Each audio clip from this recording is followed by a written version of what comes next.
This hearing will come to order. Today we meet to hear from U.S. Department of Health and Human Services Secretary Robert F. Kennedy, Jr. about President Trump's 2026 health care agenda. Mr. Secretary, thank you for being here.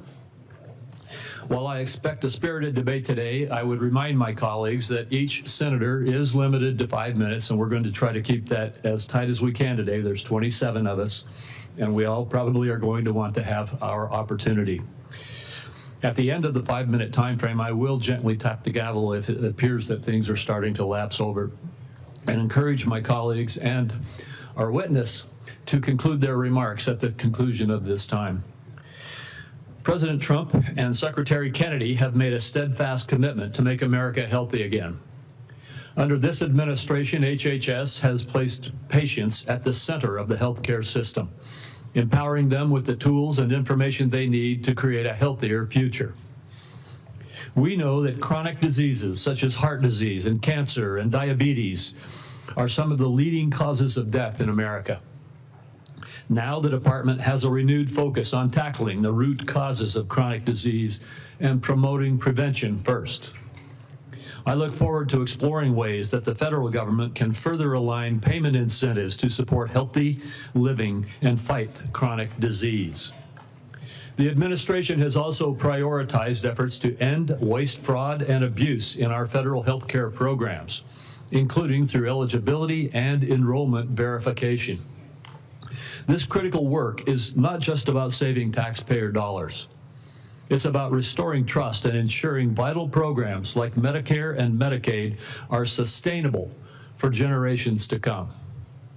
In July, the Centers for Medicare and Medicaid Services, CMS, announced that the agency identified 2.8 million Americans who were simultaneously enrolled in multiple Medicaid or Affordable Care Act exchange plans. Stopping this duplicate enrollment while working with states to ensure that individuals do not inappropriately lose coverage has the potential to save taxpayers $14 billion annually. CMS has also taken steps to provide states with additional immigration information to verify eligibility for federal health care programs. Preserving lifelines like Medicaid for those who are legally entitled under the law will ensure long-term sustainability. Congress has bolstered these efforts by passing the One Big Beautiful Bill. This bill enacts common sense reforms to reduce improper payments and brings needed personal accountability to the Medicaid program. These reforms will protect Medicaid and refocus the program on the most vulnerable patients, those whom the program was intended to serve. The OBBA also created the Rural Health Transformation Program, the single largest investment in rural health care in decades, to help stabilize and modernize the rural health delivery system throughout our country. These accomplishments reflect a vision for a healthcare system that is proactive, efficient, and patient-centered. While many of the issues discussed today may be partisan in nature, this committee has a deep history of bipartisan healthcare accomplishments. I remain committed to partnering with this administration and Ranking Member Wyden to enact policies that realign incentives in the prescription drug supply chain, expand access to telehealth, and ensure long-term stability in our physician payment system. Mr. Secretary, I look forward to hearing from you today about the administration's efforts to make America healthy again, and how we can continue to work together to achieve this shared goal. Thank you very much. Senator Wyden. Thank you, Mr. Chairman. As the committee gathers today, the United States is in the midst of a health care calamity, the largest cuts to American health care in the history of our nation, and they are approaching like an avalanche. Last week, most of the senior leadership at the Centers for Disease Control and Prevention were fired or they resigned after refusing to bow to Robert Kennedy's unceasing crusade against vaccines. I traveled across Oregon last month, and the message was the same from one end of the state to the other. Families are confused. They're scared about who to trust about their health care. Robert Kennedy and Donald Trump have done so much to feed that mistrust. This morning, my staff, in partnership with Senator Alsobrooks' team, is releasing a report that shows the disaster of Robert Kennedy's 203 days in office. Every single day, there's been an action that endangers the health and wellness of American families. Robert Kennedy has elevated conspiracy theorists, crackpots, and grifters to make life or death decisions about the health care of the American people. Robert Kennedy's tenure is so far marked by 3 calling cards. One is chaos at federal health agencies, leaving families, doctors, and the entire nation confused and frightened. Corruption that benefits Robert Kennedy, Donald Trump, and their friends at the expense of taxpayers, and higher health costs for families. I ask unanimous consent, Mr. Chairman, to enter this report into the record. Without objection. Then there's chaos. It's been obvious from the start that Robert Kennedy's primary interest is to take vaccines away from Americans. During his confirmation process, he claimed to be pro-safety and pro-science, but his actions reveal a steadfast commitment to elevating junk science and fringe conspiracies. His agenda has not been about choices and information for families. Just last week, he threatened doctors that deviated from the new anti-science vaccine guidelines he released that make it harder for pregnant women and children to get the COVID vaccine. And then there's corruption. Robert Kennedy's bizarre statements and actions beg the question, why? Democrats on this committee answered that question months ago. Robert Kennedy can enrich himself and his allies. His family still stands to gain from class action lawsuits against vaccine makers. Now, Robert Kennedy fired every member, every single one of the group responsible for making vaccine recommendations to doctors across the country under the false pretense of conflicts of interest. Meanwhile, many of the new members of the panel are outright vaccine deniers who've appeared as paid witnesses in lawsuits against vaccine makers. Their conflicts of interest and ethics disclosures remain hidden under lock and key. On top of all this bedlam in American healthcare, just 2 months ago, Donald Trump signed into law the largest healthcare cuts in American history to pay for tax breaks for the wealthiest people and massive corporations in our country. Republicans know these cuts are going to hit communities like a wrecking ball. That's why they pushed the most severe cuts until after the election. That's why their members already introduced bills to roll back some of the cuts. Make no mistake, though, those cuts are being felt right now. We're seeing hospitals in Idaho cutting payments, hospitals and nursing homes. Providence Seaside Hospital in Oregon announced they're shutting down their labor and delivery unit. Every family is going to feel the burden of Trump care in America. Premiums are going to spike next year, especially for those who buy health insurance on their own, but the effects will be felt by those who get insurance also through an employer. Congress has an opportunity to extend the Affordable Care Act tax credits that lower the cost of premiums. Democrats are ready to pass an extension that stops a dramatic premium spike that would force many families to pay double what they do today. Instead of finding ways to help American families pay less for health care, Robert Kennedy is focused on his anti-vaccine mission, fueled by some kind of complex that the consequences be damned. Amid this litany of corruption and chaos, the one point I have to underline is Robert Kennedy puts children in harm's way every single day in America. To my Republican colleagues, I must ask, what line must Robert Kennedy cross before some of you will also join this alarm? This weekend, under the cover of darkness, Robert Kennedy attempted to disappear hundreds of children under his care at Office of Refugee Resettlement facilities. These children here without parents or family were rounded up in the middle of the night and put on planes to Guatemala. Lawyers on the ground described unthinkable scenes.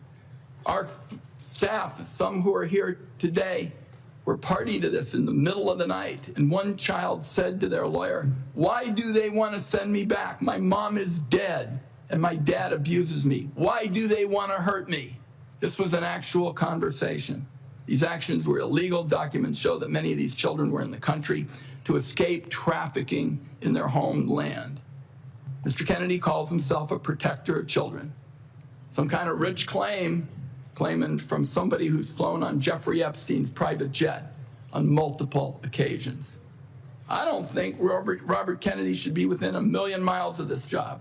Republicans on the committee had a chance to prevent the public health train wreck that Mr. Kennedy has engineered. Everyone voted for him. It is in the country's best interest that Robert Kennedy step down, and if he doesn't, Donald Trump should fire him before more people are hurt by his reckless disregard for science and the truth. I also would like to note Senator Cantwell has joined us in this effort. I hope, at the very least, Robert Kennedy has the decency to tell the truth this morning. Mr. Chairman, I have a procedural request I'd like to make at this time. It's a short one. Proceed. Thank you, Mr. Chairman. Mr. Chairman, it's unfortunate that I have to say this, but this is a witness who has lied to members of the Senate Finance Committee. In response to over 35 written questions, including from me, he said, and I quote, that he would do nothing as HHS secretary that makes it difficult or discourages people from taking vaccines. That was clearly not true. His unprecedented unilateral actions to restrict access to COVID vaccines, that alone proves it. He tried to fire the Senate-approved CDC director after she chose the truth over what I consider his delusions. His prepared testimony even today includes the debunked lie that 500,000 children disappeared under the Biden administration's watch, a lie that the Trump administration is using as a pretext to hunt immigrant children and their families. So, my request, Mr. Chairman, and I think it is unfortunate that I have to do this, but given the unprecedented nature of the witness's behavior, I would ask now that the committee formally swear in Robert Kennedy as a witness. Senator White and I will personally object and will reject your request. We will treat this witness as we treat all of the other administration witnesses who come before us. And let me just say again, as I said in my opening remarks, we will have some partisan disagreements today. We're having partisan disagreements right now, and I am having partisan disagreements with you on your characterization of the facts. The bottom line is we will let the Secretary make his own case in his opening statement. I'll only say, Mr. Chairman, that this committee's unwillingness to swear this witness is basically a message that it is acceptable to lie to the Senate Finance Committee about hugely important questions like vaccines. I think it's a great mistake, and that's why I've made the request. I understand that you're not going to grant it, and we can move on. We'll get to the bottom of your accusations, but at this point, I'm going to turn to our witness, the Secretary of Health and Human Services, Robert F. Kennedy, Jr. And Mr. Kennedy, Mr. Secretary, you may make your opening statement at this time. Thank you, Chairman Crapo, and thank you, Ranking Member Wyden, for the invitation to appear before the committee today. Before I summarize what we've accomplished this year at HHS, I want to express my deepest condolence to the family of DeKalb County Police Officer David Rose, who gave his life to stop the gunfire attack on the CDC on August 8th. Officer Rose was a veteran. He was a husband and the father of 2 children. Officer Rose's widow, whom I visited, is expecting their 3rd child. I'd like Officer Rose's family to know that he remains in our prayers and that he will continue to be in our thoughts.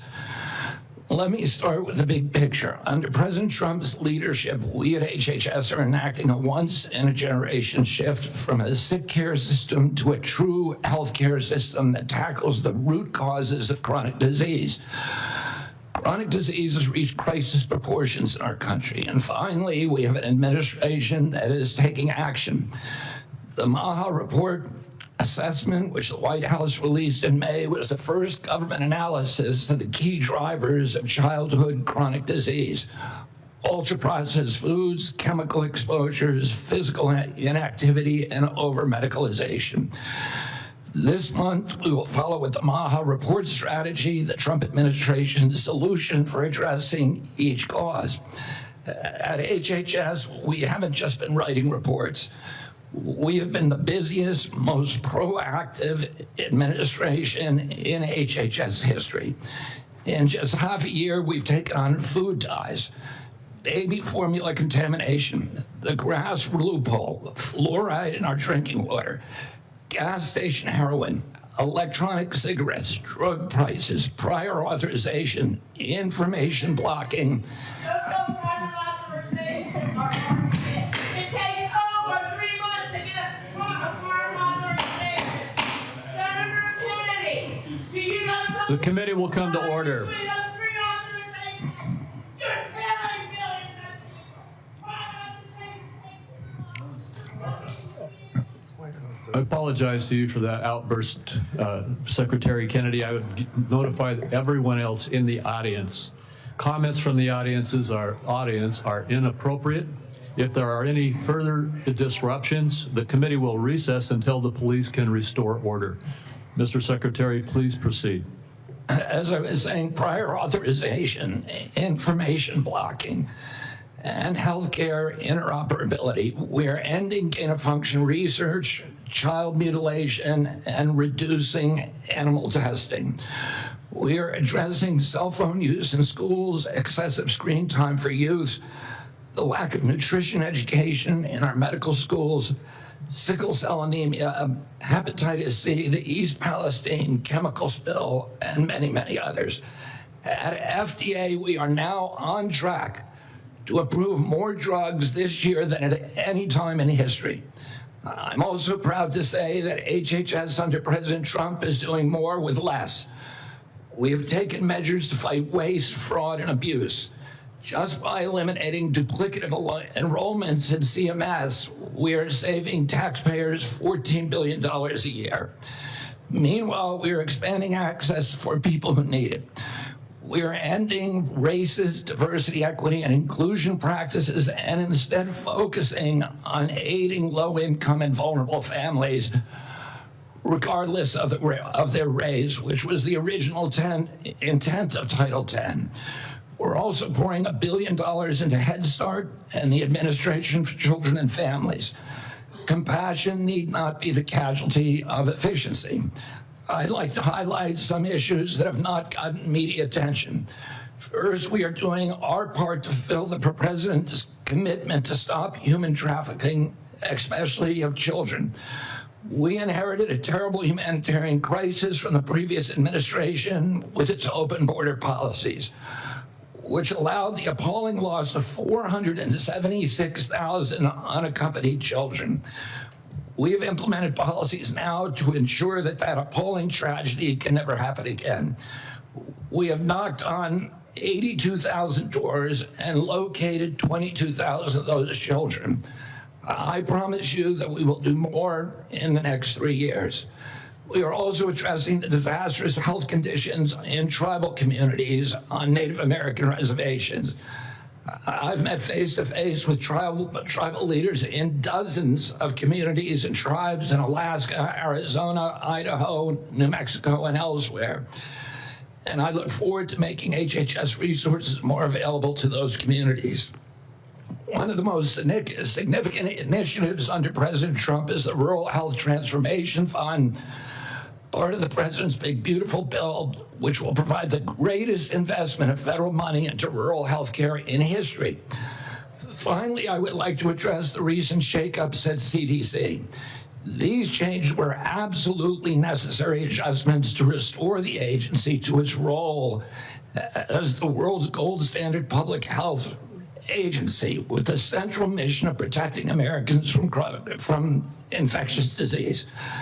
CDC failed that responsibility miserably during COVID, when its disastrous and nonsensical policies destroyed small businesses, violated civil liberties, closed our schools, caused generational damage in doing so, masked infants with no science, and heightened economic inequality. And yet all those oppressive and unscientific interventions failed to do anything about the disease itself. America is home to 4.2% of the world's population, yet we had nearly 20% of the COVID deaths. We literally did worse than any country in the world. And the people at CDC who oversaw that process, who put masks on our children, who closed our schools, are the people who will be leaving. And that's why we need bold, competent, and creative new leadership at CDC. People able and willing to chart a new course. As my father once said, progress is a nice word, but change is its motivator, and change has its enemies. That's why we need new blood at CDC. That's also why it's imperative that we remove officials with conflicts of interest and catastrophically bad judgment and political agendas. We need unbiased, politics-free, transparent, evidence-based science in the public interest. Those are the guiding principles behind the changes at the CDC, and that is what you can expect all across our agency for the next 3 years.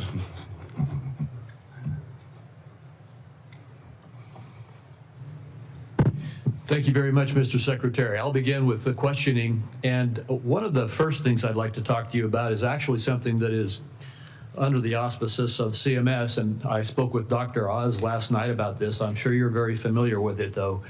And that is that in the One Big Beautiful Bill, there's a lot of attacks right now going on publicly about hospitals are in trouble. And the blame for that is placed on the bill, even though the bill hasn't even been implemented yet. The fact is, this committee held hearings on the troubles that rural hospitals are facing in the United States before the passage of the One Big Beautiful Bill. They've been facing difficulties in rural America for a number of years now. And the bill, the One Big Beautiful Bill, contained a rural health transformation program, which I would just like to ask you to comment on. This is that program which allocated $50 billion over the next 5 years to our rural community hospitals in the United States to help them deal with some of the financial crises that they are facing and transition to more stability. Could you comment on that program that is in the One Big Beautiful Bill? Yeah, Senator, one of President Trump's campaign promises and one of the principal preoccupations, not only of Republican senators when I did my confirmation hearing, but also almost equally among Democratic senators, was crisis in rural health. We've had 120 rural hospitals close over the past 10 years. These institutions are not just delivering health access to rural Americans, but they are economic centers, they are cultural centers for those communities. They are often the largest employer. They are the highest paying jobs, and they are the centerpiece for those communities. So when they die, the communities collapse. And President Trump promised to do something about that, and he has delivered on that promise. Right now, we spend about 6% of Medicaid funding is sent to rural hospitals, a very, very tiny slice, and that's one of the reasons they're in trouble. President Trump has now allocated through the One Big Beautiful Bill $50 billion, so $10 billion a year over the next 5 years. What we give to rural hospitals, that 6% represents $19 billion a year. So we're increasing that by $10 billion. So we're infusing more than 50% increase in the amount of money that is going to rural communities over the next 5 years. There's never been anything like that in history. It is the biggest investment, and it should stem this hemorrhage. Well, thank you. I appreciate your giving clarity to that, because it is frustrating to see these continuous allegations that the difficulties that our rural hospitals are facing all were created in the last few months when we passed a bill, when we've been holding hearings in this committee about these problems. And in the bill that we passed, we gave a $50 billion boost to, as you indicated, increase by 50% the federal support for our community rural hospitals in the United States. And I think that the hospital owners understand that. they recognize this support. In fact, they are coming they're coming together very carefully with Dr. Oz to work on the rollout of this program so that we can see this boost and this support that is coming. Just another one of the disagreements we have about what really was in the One Big Beautiful Bill. So I appreciate you commenting on that. In the last minute and 10 seconds that I have with you, could you just quickly talk once again about the broad issue of making America healthy again in terms of our aim to change the healthcare system's focus from a reactive symptom management model to one that focuses on lifestyle choices and the root causes of chronic disease? Yeah, Senator, you know, this morning I got the latest numbers from CDC that 76.4% of Americans now have a chronic disease. This is stunning. When my uncle was president, it was 11%. In 1950, it was 3%. Today, it's 76.4%. 8 out of 10 of our kids cannot qualify for military service. This is a national security issue. When my uncle was president, we spent $0 on chronic disease. Today, we spend $1.3 trillion. It's the biggest cause, it's increasing. And all of the arguments that Republicans and Democrats have about single payer, Obamacare, or the various ways to allocate the health dollars, they're all like rearranging deck chairs on the Titanic. If we don't end this chronic disease, we are the sickest country in the world. That's why we have to fire people at CDC. They did not do their job. This was their job to keep us healthy. Thank you, and I need to fire some of those people to make sure this doesn't happen again. Thank you, Mr. Secretary. I have to cut myself off to make sure I keep to this time frame too. Senator White. Thank you very much, Mr. Chairman. I've made it clear I think that Secretary Kennedy is dead set on making it harder for children to get vaccines and that kids are going to die because of it. And Mr. Chairman, I'd like to put in the record today an op-ed written by Susan Monarez, who was fired by Mr. Kennedy. Without objection. So what we know, and Dr. Monarez, you know, was approved by Republicans. She wrote an op-ed today in the Wall Street Journal, which I've just put in the record, and I quote her. She said, "I was told to pre-approve the recommendations of a vaccine advisory panel newly filled with people who have publicly expressed anti-vaccine rhetoric." So this is not some liberal philosopher or something. This is the CDC director who tells the Wall Street Journal, which is not exactly interested in progressive, you know, theories and the like, that she was told to pre-approve the recommendations of a vaccine advisory panel filled with people who've publicly expressed anti-vaccine rhetoric. So my first question, Mr. Secretary, is did you in fact do what Director Monarez said you did, which is tell her to just go along with vaccine recommendations even if she didn't think such recommendations aligned with scientific evidence? No, I did not. That's a yes or no. So you have an opportunity to call her a liar if you say that you didn't do it, but I'd like to see you respond to this. No, I did not say that to her. And I never had a private meeting with her. So there are witnesses to every meeting that we have, and all of those witnesses will say, I never said that. So she's lying today to the American people in the Wall Street Journal? Yes, sir. Okay. Let's talk now about what's coming up, because I've made it clear what I've thought about the 203 days with my colleague, Senator Alsobrooks. In 2 weeks, CDC's Advisory Committee on Immunization Practices will meet to make decisions about critical vaccines that protect us against hepatitis B, measles, and more. The committee's got a profound impact on vaccine access, but these aren't ordinary meetings. You've stacked the deck to ensure the panel bends to your views. In June, you fired all 17 committee members who are respected scientists and doctors. You replaced them with non-experts, vaccine skeptics, and conspiracy theorists. As a result, this critical advisory panel has lost scientific credibility. After years, colleagues, we spend so much time not looking at this as Democrats and Republicans, but it's good science and scientific credibility. And now the American Academy of Pediatrics has warned that the committee is being politicized at the expense of children's health. American Academy of Pediatrics, you think they're lying too? I think the American Academy of Pediatrics is gravely conflicted. They get, their biggest contributors are the 4 largest vaccine makers. They run a journal, Pediatrics, which they make a lot of money on, that is completely dependent on pharmaceutical companies. So I wouldn't put a big stake in what they say that benefits pharmaceutical interests. Senator, I didn't politicize ASIP, I depoliticized it.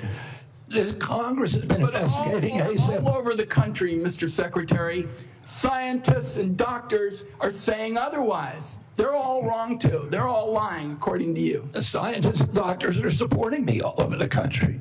There is division on opinion. I don't get letters from thousands of people who are not political saying that this set of changes is going to damage American healthcare, and particularly these healthcare agencies, for decades to come. I don't get any letters from people saying, hey, this is going to make a big difference forever. Yeah, maybe you're listening to a selective group of people. Well, you get me. Yeah, and I will. Fine. I will tell you what, Senator. I will put my mailbag against your mailbag any day of the week. 30 seconds. Dangerous respiratory viruses like RSV are on the agenda for the next advisory meeting. Countless parents have been awakened in the dead of night by a wheezing kid gasping for air, forced to rush their little one to the ER. There's no worse heart-wrenching fear. The RSV vaccine offers these kids protection against the worst effects of the virus.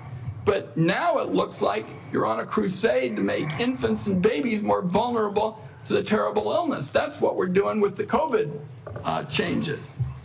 And please make your answer brief, Mr. Secretary. I've said that. The position is indefensible. I think it's possible. Congress has been investigating that committee for 23 years because it is pervaded with conflicts of interest. What we did is we got rid of the conflicts of interest and we depoliticized it and put great scientists on it from a very diverse group. Let me close with very pro-vaccine. Let me close with this, because like Senator Crapo, I'm a few seconds over. I don't think, Mr. Secretary, this is about you and me.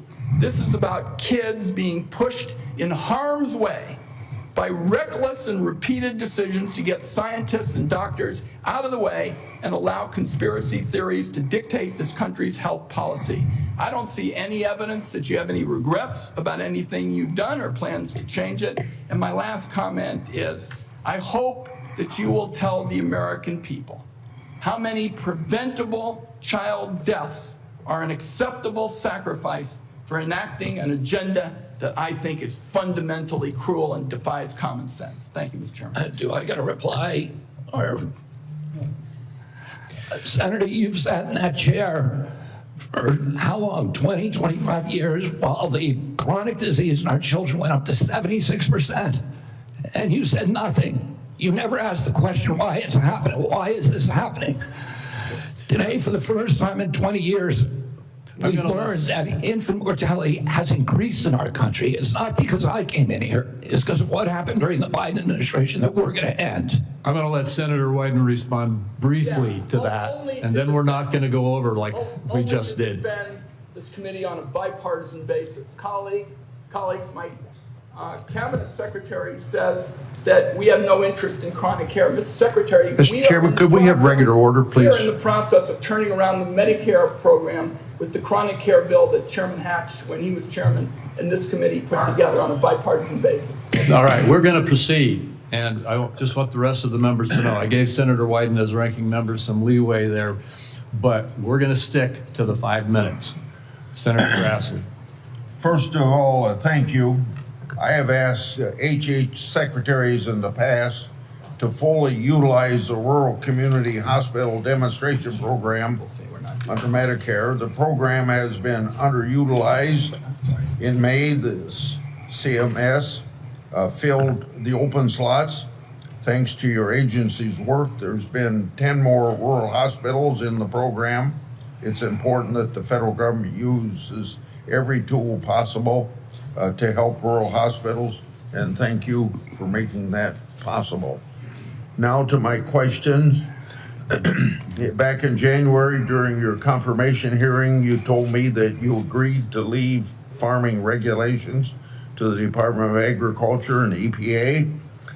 Do you think that any comments you have made since your confirmation on topics dealing with agriculture are consistent with what you said in January, that USDA and EPA ought to be regulating farming, and that the Department of Health and Human Services should not seek to regulate farms, the tools they use, or the markets that they sell into?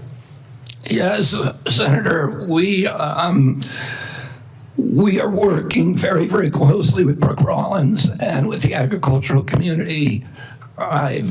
We've met with over 140 farm interests over the past 3 months to incorporate them to make sure that the MAHA agenda is consistent with their agenda. We are producing the best food in America, that we're protecting our soils and our soil microbiome, and that we're protecting all kinds of farmers, including those who want to transition to regenerative agriculture. We're consulting every stakeholder in the farm community in everything that we do. I just raised the question because farmers in my state have been concerned about some of the things you're saying. Senator, I can't hear you. I'm sorry. Some of the farmers in my state have been raising questions about some of the things that they think you said, whether it was out of context or not. I just thought I'd raise this question so that you would keep by what you told us back in January at your confirmation hearing. Now, Senator Durbin and I have a bipartisan bill that requires price disclosures on TV ads. Price transparency is important in drug advertisement. I know that President Trump, Vice President Vance, and you are all supportive of this effort.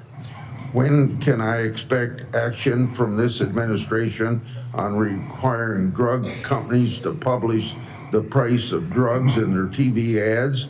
And just in case you would tell me that you don't think you have that authority, can you help Senator Durbin and I on our bill so that we can ensure that you have legal authority to require price disclosure? Senator, I think it would be good for us to talk about this offline.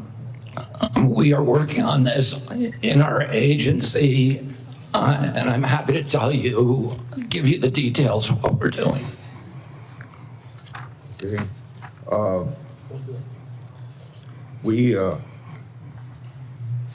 I've got a question here on transplant. Senator Kennedy and I have been working it, or Senator Wyden and I have been working on this. For nearly 2 decades, I've engaged in a bipartisan oversight of the organ transplant system. RISA has developed a tool to combat transplant line skipping. I hope that you can take steps to make sure that these steps are being taken by HHS and ERISA to curb transplant line skipping.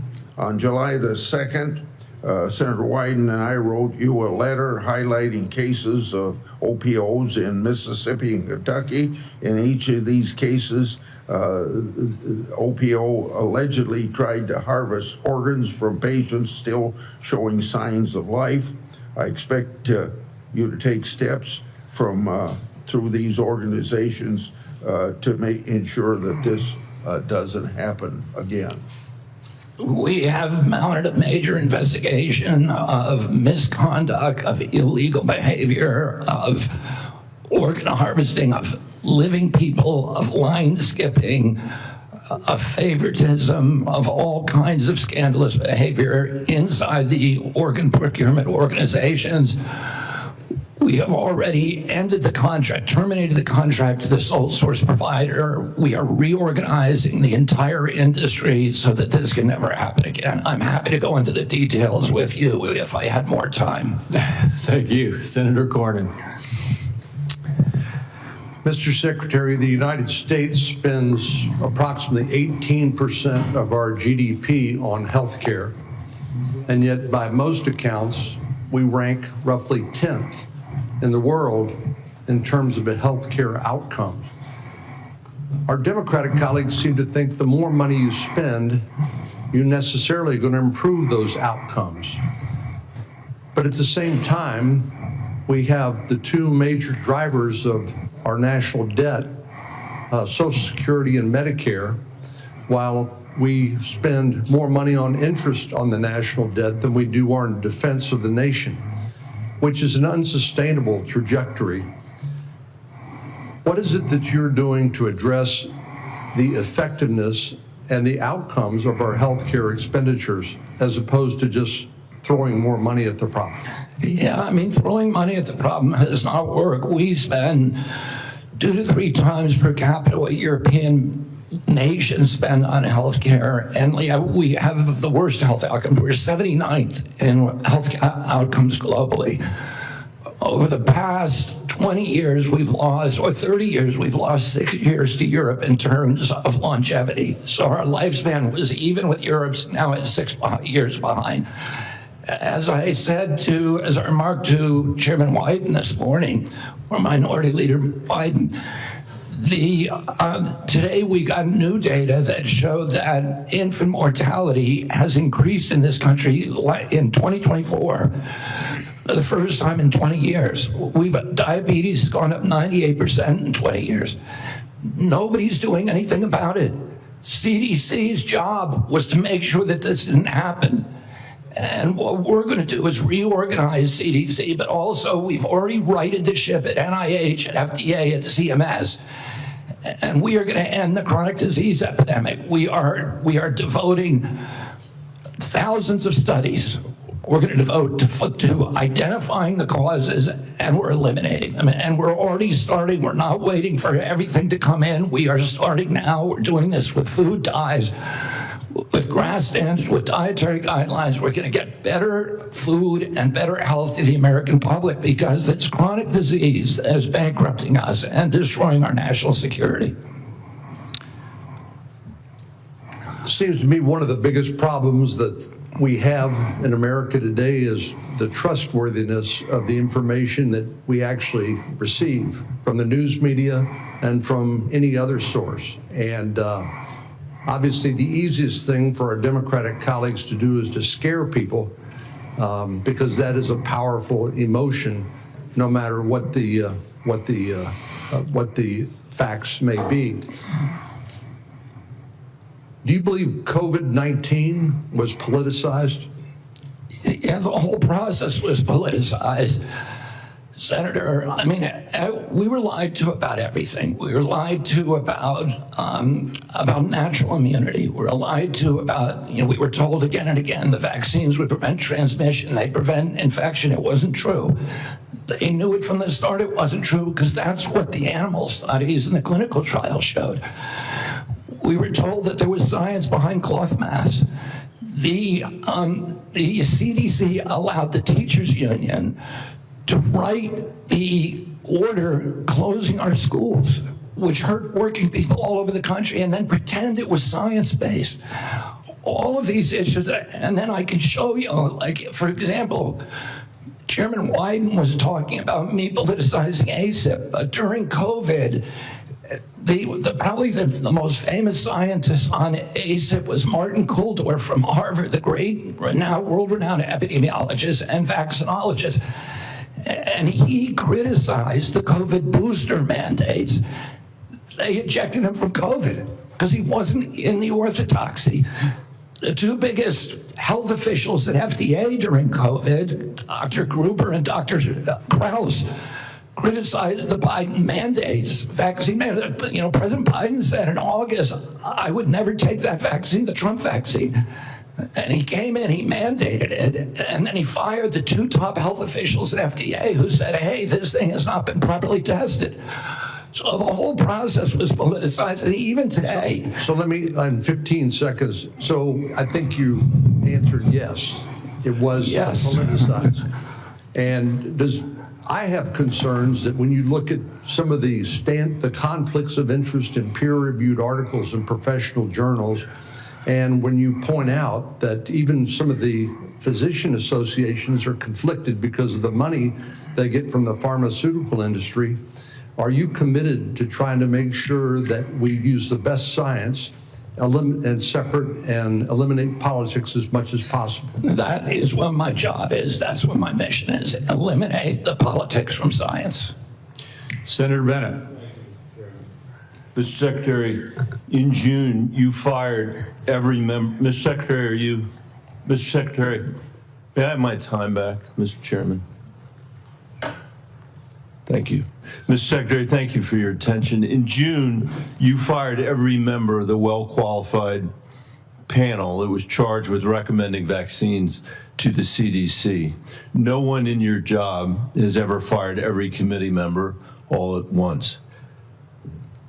That month, you told the American people that you were, quote, going to bring great people onto the ACIP panel, not anti-vaxxers. Are you aware that one of the people you put on the panel, Dr. Robert Malone, claimed that the commonly used mRNA vaccine, quote, causes a form of AIDS and can damage children's, quote, brains, their heart, their immune system, and their ability to have children in the future? Yes or no, Mr. Kennedy?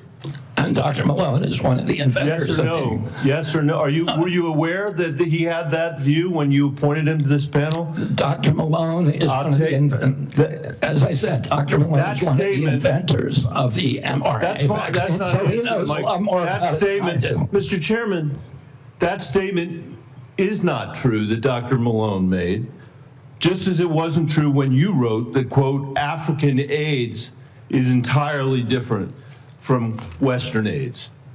Are you aware that another one of these new members, Dr. Levy, wrote that, quote, evidence is mounting and indisputable that mRNA vaccines cause serious harm, including death, especially among young people? Yes or no? Are you aware that he said that? I wasn't aware he said it, but I think I agree with it. You agree with it? It's not true. It wasn't true when he said it, and it's not true when you said it. Secretary Kennedy, later this month, your new panel will meet to consider changing vaccine recommendations for American children. In addition to the COVID-19 vaccines, they are set to review recommendations for the hepatitis B vaccine, for measles, for mumps, for rubella and varicella vaccine, and the RSV vaccine. These are common back-to-school vaccinations for children all over the industrialized world. If you change that, you owe parents in Colorado and across the country the benefit of some transparency, I think. If your panel recommends changing the vaccine schedule for children, do you anticipate that fewer children will receive these common vaccinations, yes or no? What I would say, Senator, the obvious answer is yes. Should parents and schools of Colorado be prepared for more measles outbreaks as a result of that, Mr. Secretary? Senator, how about more mumps outbreaks? I do not anticipate a change in the MMR vaccine. ACIP is an independent panel, so. Well, it's a panel you just put those folks on. Far from what you said, they're people with ideas that are completely outside the mainstream. You mean out of the pharmaceutical paradigm? Let me just say, Mr. Secretary, all these vaccines that we're talking about today are free and accessible to parents today in America who have the freedom to be able to make that choice for their children. Will that be true after your handpicked panel makes their judgments about these vaccines? I think that parents should be free to... I know you've said that before. I do too. To make their own choices. So will they be just as free after these I assume they will be. I will hold you to that, Secretary Kennedy, because this is not a podcast. It is the American people's health that's on the line here.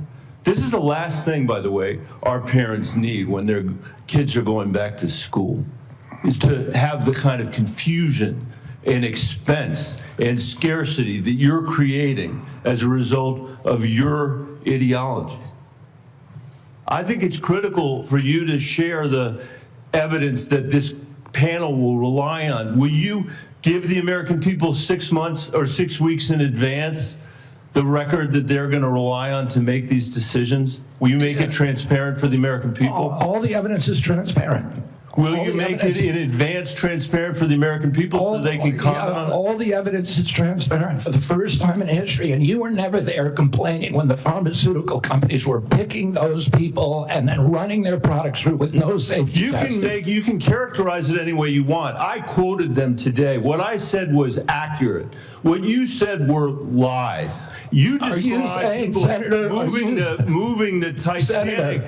Are you saying that a mRNA vaccine has never been associated with myocarditis or pericarditis in teenagers?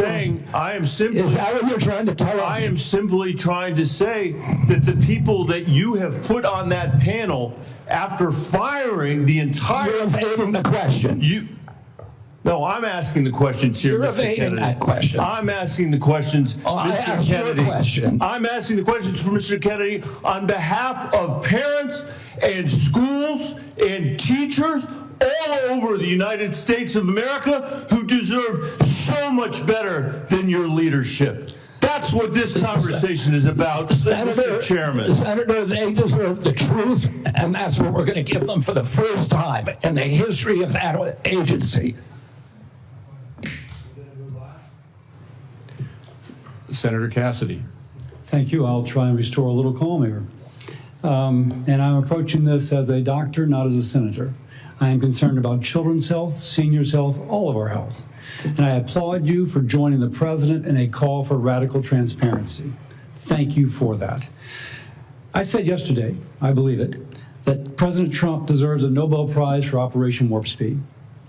If he had been President Obama, he would have gotten it. But because of Operation Warp Speed, forcing the federal government to come to a vaccine development within 10 months when others said it couldn't be done, we saved millions of lives globally, trillions of dollars, we reopened economies, an incredible accomplishment. Mr. Secretary, do you agree with me that the president deserves a Nobel Prize for Operation Warp Speed? Yeah, absolutely, Senator. That's phenomenal. Let me ask you, but you just told Senator Bennett that the COVID vaccine killed more people than COVID. Wait, that was a statement. I did not say that. Okay, then let me ask, because you also... Senator, I just want to make clear, I did not say that. We'll check the record. That's a question of fact. You also said that you were also, as lead attorney for the Children's Health Defense, you engaged in multiple lawsuits attempting to restrict access to the COVID vaccine. Again, it surprises me that you think so highly of Operation Warp Speed when, as an attorney, you attempted to restrict access. Well, let me ask. I'm happy to explain why. I have 3 minutes and 30 seconds left. All right. It also surprises me because you've canceled, or HHS did, but apparently under your direction, $500 million in contracts using the mRNA vaccine platform that was critical to Operation Warp Speed. Again, an accomplishment that I think President Trump should get a Nobel Prize for. You canceled $500 million in contracts. Now, I grew up in a middle-class family, so $500 million seems, this is canceled, it seems like an incredible waste of money. But it also seems like a commentary upon what the president was attempting, what the president did in Operation Warp Speed, which is to create a platform by which to create vaccines. So this just seems inconsistent that you would agree with me the president deserves a tremendous amount of credit for this. Is this a question, Senator Cassidy, or is this the speech that you don't want me to answer? Because I want to answer that question. Please. If it's a question. But be tight, please. First of all, the reason that Operation Warp Speed was genius is it did something nobody had ever been done. I don't think any president but President Trump could do it.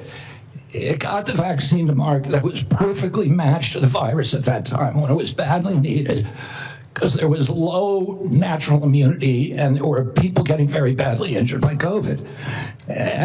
But it was also brought in therapeutics like hydroxychloroquine and ivermectin and protocols for treatments. and there were no mandates. And then Okay, I have another question, so please, about 15 that's when I began litigating against President Biden's mandates. Now, I'm sorry, let me go on because in terms you've of covered me the mandates canceling those before. contracts, I have limited time, Mr. Secretary, I'm sorry. You've called for, and rightly so, that we should restrict participation in agencies for those with conflict of interest. I would like to submit for the record a evaluation of the conflict of interest of those who are on the ACIP and the Vaccines and Related Biologic Products Advisory Board. It was not 97% as alleged, rather it was 6.9%, and it was 1.2%, I think, for the other panel. Without objection. Now, I am concerned, though, because many of those whom you have nominated for the ACIP board, excuse me, can I have my time back? Yes. Yeah. What I am concerned about is that many of those whom you've nominated for ACIP have received revenue as serving as expert witnesses for plaintiffs' attorneys suing vaccine makers. Now, one of my colleagues in another setting alleged that you seem more interested in settlements than science. If we put people who are paid witnesses for people suing vaccines, that actually seems like a conflict of interest. Real quickly, do you agree with that? no, I don't. It may be a bias, and that bias, if disclosed, is okay. But it's not a financial. It's not a financial conflict. It's not a financial conflict of interest. Let me finish up. You also told Senator Wyden at the outset that you didn't want to take vaccines away from people. And as I conclude, I would like to say this. Because of the conflicting recommendations made about COVID. This is from Eric Erickson, good conservative out of Atlanta, Georgia, occasionally gives me help. My wife has stage 4 lung cancer. She is one of the people the COVID vaccine actually helps. Thanks to the current mess at HHS, CVS is unable to get her vaccine. Secondly, an email from a physician friend of mine. Hey, Bill, I'm not even sure what I'm asking you, but we're all confused and concerned about who can get the COVID vaccine. We are having our attorney try and render an opinion, but there's no firm guidance and concern about liability if vaccines are given to a patient requested but not on the current CDC list. Pharmacists are requiring a prescription now even for patients over 65, creating a huge headache. I submit these for the record. Without objection. I would say effectively we're denying people vaccine. Senator Cantwell. You're wrong. Thank you, Mr. Chairman. Following up on that same line as Senator Cassidy, because that's exactly, I represent one of the most science-based states in the country. That is percentage of scientists per capita. And at your confirmation hearing, we asked about this, whether you would follow science. You've made a statement here today in your testimony that you would follow science, and yet you're not following science, and that's what Senator Cassidy's question was. It's a simple yes or no answer. Do you think the president deserves to get a prize for warp speed in the mRNA technology that saved so many lives? And you won't answer that question. I answered it. No, you're saying that there are problems with what was interpreted. You could say yes. You say I said the president also deserves a Nobel Prize, but our mRNA vaccines that we're working on, the ones that we canceled, which are for upper respiratory infections alone, you canceled $500 million of research because the mRNA technology is about continuing the research to be ready for the next flu, influenza, the next pandemic, and you have to do the research. I'm happy to have a detailed discussion with you about it. You're so wrong on your facts. You're interrupting me, and sir, you're a charlatan. That's what you are. You're the ones who conflate chronic disease with the need for vaccines. The history on vaccines is very clear. This is the 20th century. That's how many people had vaccines and had illnesses. This is the 21st century. This is the decrease, 99% down to 100%. This is what was delivered with vaccines, and you don't want to support that. You don't want to support that evidence. So yes, the governors of the West Washington, Oregon, and California will take up the efficacy of science. Yes, the University of Washington will deliver the science that America will depend on, because you don't want to depend on it. And his own Surgeon General of the Trump administration said over 2 million lives were saved because of the mRNA technology, and you don't want to continue that. You don't want to continue that technology. So what country is going to now take up that technology lead? What country is going to do that? Leaving us more vulnerable to some other country, keeping the advantage on having the best technology. So I'm telling you, I represent a state that's about technology. I have two other quick questions for you. These questions or statements? Because I can answer that question if it's actually a question. Do you believe in having the ACA and the support for the ACA that is about to expire? Do you believe in doing something about that? In terms of the enhanced premium tax credits? Yes. The Democrats had two chances to make them permanent, and they didn't.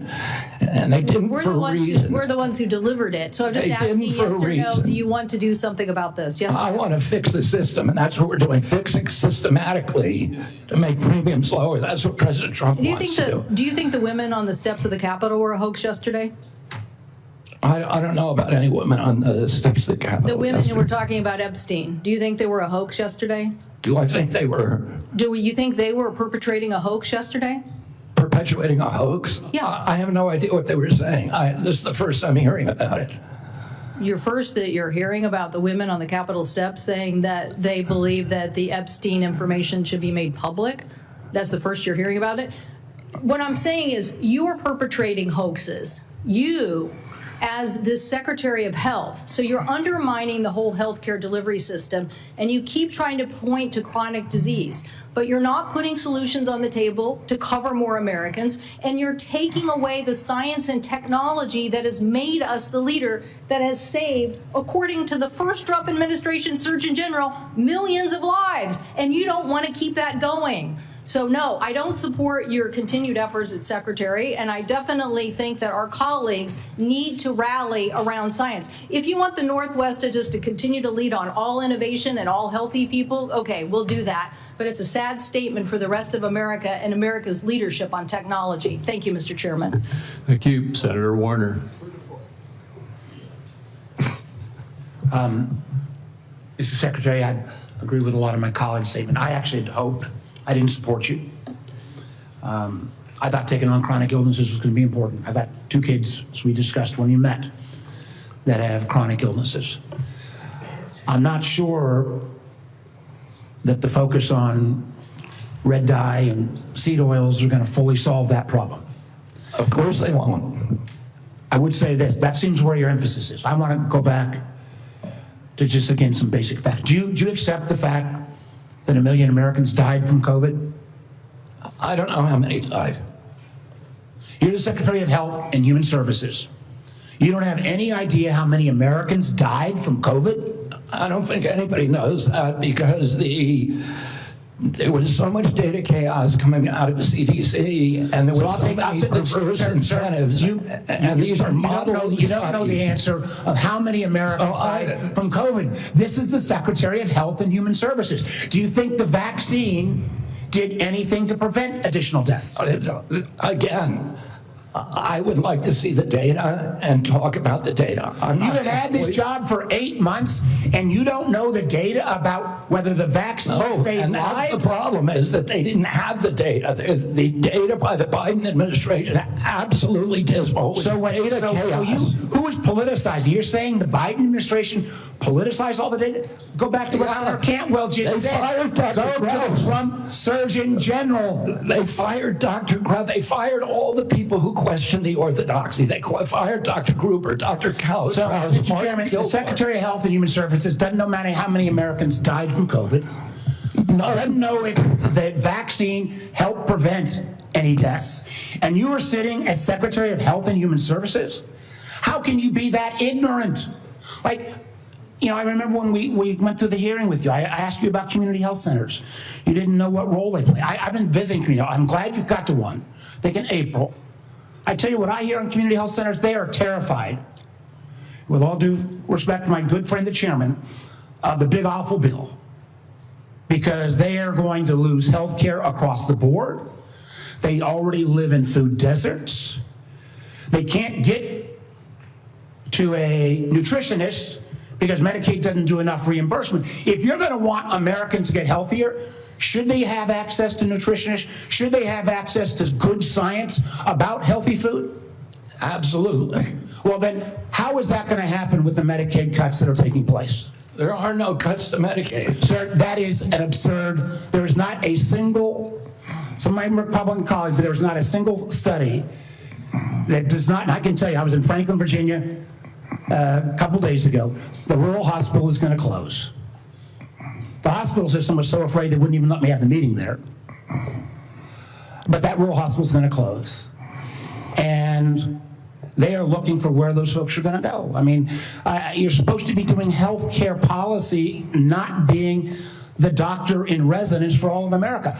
I hope I can just say, I'm still going to trust my doctor rather than your health advice. That's the problem with our state. And obviously, Tom Cotton's going to, who knows who he's going to trust. But let me go back to policy for a couple, so maybe we can lower the temperature a little bit. I got a bipartisan bill that would be a systemic fix, not a vote buying mechanism when Medicaid's getting cut, what was put in on the rural hospitals. One of the things we could do, Mr. Secretary, is make sure that the folks who work in rural hospitals get an 80% reimbursement of what folks get in more urban centers. Would you support that legislation? Are you talking about the area wage index? I'm talking about the area wage index and moving that up to 80%. So there is actually ability to get rural providers.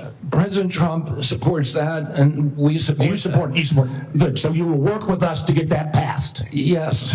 That will increase costs on both Medicaid and Medicare. So you are committed to that. I appreciate that. What about Senator Wyden and I've got a bill because across America, what about what? Hospitals are shutting down on their OBGYN services.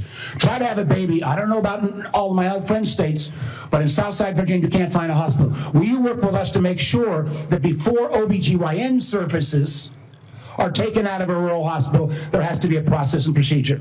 I'm happy to work with you on that, Senator, meet with you and see if we can work with you on it. I don't know exactly what the issue is. Well, again, the Secretary of Health and Human Services, who has said he doesn't know how many people died from COVID, doesn't know if the vaccine saved lives, doesn't understand the issue that OBGYN doctors are fleeing rural America because they can't afford it.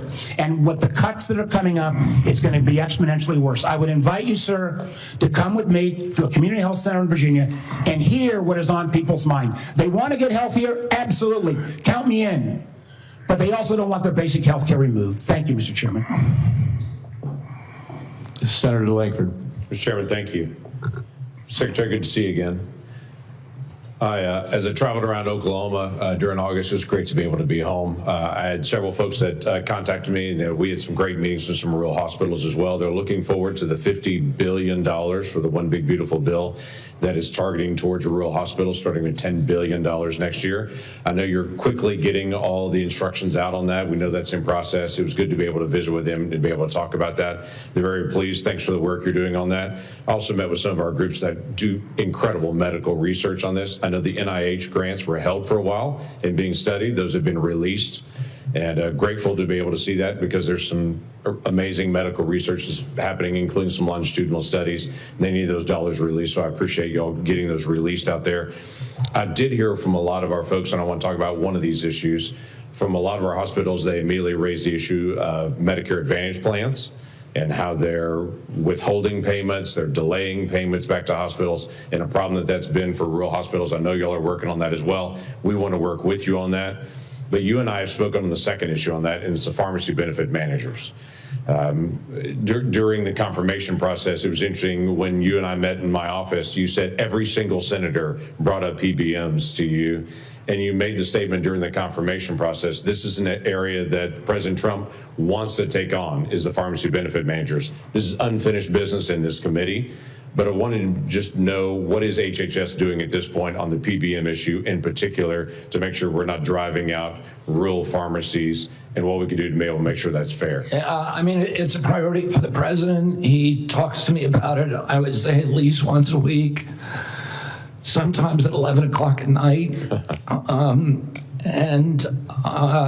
And we've met with the PBMs, and we are in talks with them. We're also in MFN talks with the pharmaceutical companies, who are also very interested in reducing the cut and getting transparency among the PBMs. And the PBMs have committed to us to transparency, to some protocol that will guarantee transparency. And then the part of the MFN negotiations would include direct-to-consumer marketing, which would eliminate the middleman. So I think we're doing a lot on PBMs. Okay, that'd be very helpful to be able to see. It'd be very helpful for consumers across the country on this. You and I spoke as well, and you've made public statements on this, and the FDA commissioners made public statements on the issue of reviewing the safety issues of mifepristone. Your comments early on were every drug needs to be treated the same, needs to look at it the same, and not have political biases and how things are actually examined. There were a lot of changes on the allocation of mifepristone for elective abortions under the Biden administration. It's now open to anyone without a prescription on it. You don't have to go through a doctor on it. There's all kinds of issues that are happening now on it. So the question was, you said that there would be a review on that just to be able to look at it, make sure we're following all safety protocols. Do you know a timing on that review? I can't give you the exact timing. I talked to Marty McCary about it yesterday, and he said it is progressing apace. We're getting data in all the time, new data that we're reviewing. And we know that during the Biden administration, they actually twisted the data to bury one of the safety signals with a very high safety signal, around 11%. So we're going to make sure that that doesn't happen anymore. We're producing honest science and gold standard science on that. I'll keep you abreast of where we are. Thank you. Just go where the science leads on that. During the Biden administration, the Title X regulation that requires Title X family planning programs recipients to physically and financially separate from abortion activities, their Title X activities, and eliminate them promoting or providing abortion with those funds. That was flipped from the original Trump rule that was done on the first presidency. During a confirmation, you had committed to go back and look at that again and to be able to see. My question is, do you know the timeline for agency action for when that rule on Title X and the separation payments rule will be either reviewed or will actually be reinstated to the original Trump rule under his first presidency? I don't know if they're I just don't know the answer to your question, why they're actually reviewing the rule right now. I can tell you that the NGOs that have that issue, that refuse to separate their payments streams and separate their operations, are not getting funded. Okay, well, that was an issue under the law when it first came out, to be able to keep those things separate on it. So look forward to that. Thank you, Mr. Chairman. Thank you. Senator Hassan. Oh, thank you, Mr. Chairman, and good morning, Secretary Kennedy. Just before I ask a question, I did want to note, in response to the Secretary's statement that the Trump administration wants to lower the cost of health insurance, that across the country right now, the median increase from commercial insurers that we're seeing this fall is 18%, just as families are struggling to make ends meet. Now, I want to follow up on a line of questioning that Senator Cassidy began. Mr. Secretary, President Trump said that the COVID-19 vaccine produced by Operation Warp Speed was, and these are the president's words, a monumental national achievement. Although I have strongly opposed many of President Trump's actions, I agree with him that Operation Warp Speed in 2020 was a monumental achievement. Unfortunately, you are undermining one of the president's biggest achievements, which, as the president said, saved millions of American lives. You even went as far as to call President Trump weak for this life-saving accomplishment. Last year, you tweeted that President Trump has a weakness for swamp creatures and that Operation Warp Speed was among here's your quote again, the most devastating impact of President Trump's weakness. So, Mr. Secretary, was Operation Warp Speed a monumental national achievement, as President Trump said? For the reason that I already said, and I assume you won't let me repeat, but I'm happy to if you want, yes, it was. Good. Assuming it is a monumental achievement, you've said it was, is it true that, as President Trump has said, he saved millions of American lives with the COVID-19 vaccine? Because you've just expressed great confusion about that to Senator Warner. The only confusion I express is exactly how many lives were saved. I don't think anybody knows that because of the data chaos. So multiple studies have shown that the vaccine reduced infections and severe diseases and saved at least 3 million lives in the United States and millions more abroad in the first 2 years of the pandemic. It's possible those are modeling studies. I will also note, just as you've been talking about data and concern about it, the process for COVID vaccine approval was public, it was live streamed, and it was out in the open. Manufacturers and experts have publicly submitted data analysis, and when the FDA has asked for more, they've submitted more. They've done that for years, and the evidence is clear and supports what President Trump has said. The vaccine works, and it has saved millions of lives. Your own process, on the other hand, has not been transparent. You repeatedly choose to ignore data because it doesn't match your preconceived notions and lies. So you have said that the vaccine did save lives. You've said it was a monumental achievement. And given that, if you agree with President Trump that the vaccine saved millions of lives, why have you acted behind closed doors to overrule scientists and limit the freedom of parents to choose the COVID vaccine for their children? Why have you done that? For the COVID vaccine, I was removed by FDA because there was the industry. No, it was behind closed doors. No, it's not and scientists who said they wanted to brief you on the science, scientists who wanted to understand why the FDA, why you unilaterally changed the parameters for giving vaccines, making it possible now, to Senator Cassidy's colleagues' points, that they're going to have to go off-label.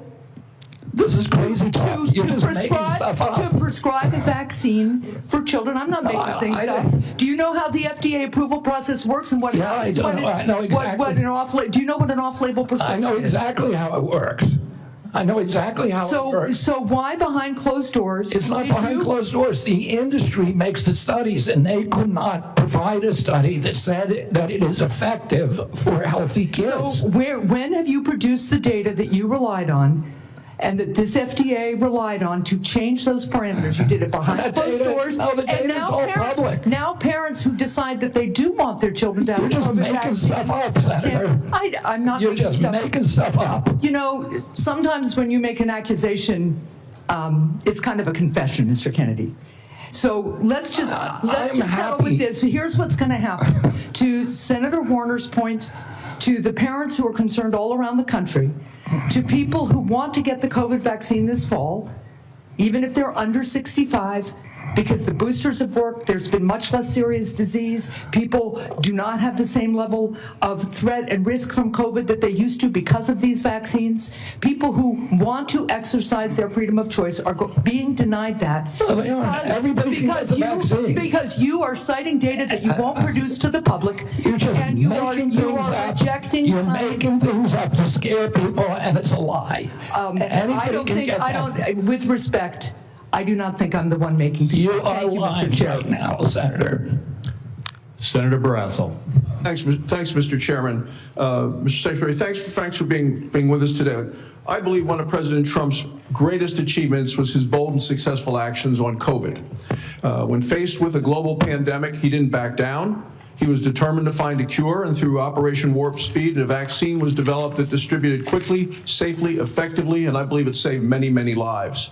I think it's a model of American ingenuity and public-private partnership.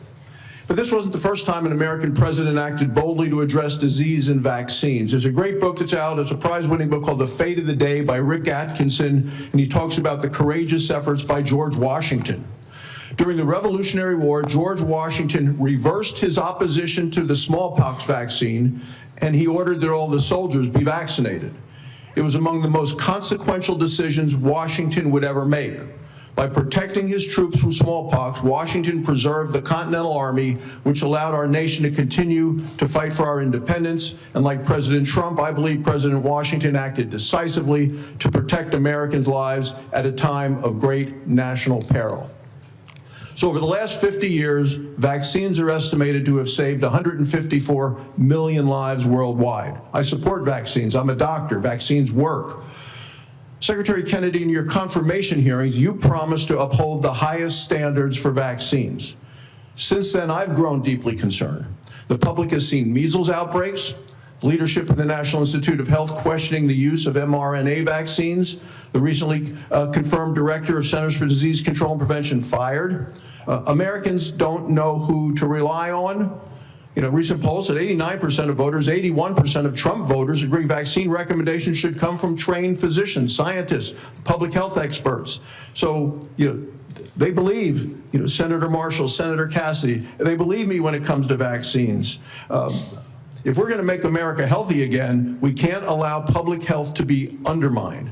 So could you explain what steps you're going to be taking to ensure vaccine guidance is clear, evidence-based, and trustworthy? Yeah, we're going to make it clear, evidence-based, and trustworthy for the first time in history. For most, right now, you know, when I was a kid, I got 3 vaccines, I was fully compliant. Today's children have to get between 69 and 92 vaccines in order to be fully compliant, between maternity and 18 years. Only one of those 19 vaccines, 92 doses, only one of those vaccines has ever been tested against an inert placebo. And what we're doing now is any new vaccine that before it's approved and licensed will have to demonstrate safety against an inert placebo. And we're going to go back and do observational studies on the existing vaccines to see if they're linked to any of these chronic disease epidemics so that people can understand the risk profile of those products and make good assessments for their own health. So in 2 weeks, vaccine experts at the CDC are going to meet to discuss childhood vaccine recommendations. Parents and physicians depend upon this guidance to make decisions and to keep kids safe. And as I said, I support vaccines. I've been hearing from many of my medical colleagues, people I've known from medical school, residency, and when I practiced medicine in Wyoming, and there are real concerns that safe, proven vaccines like measles, like hepatitis B, and others could be in jeopardy. And that would put Americans at risk and reverse decades of progress.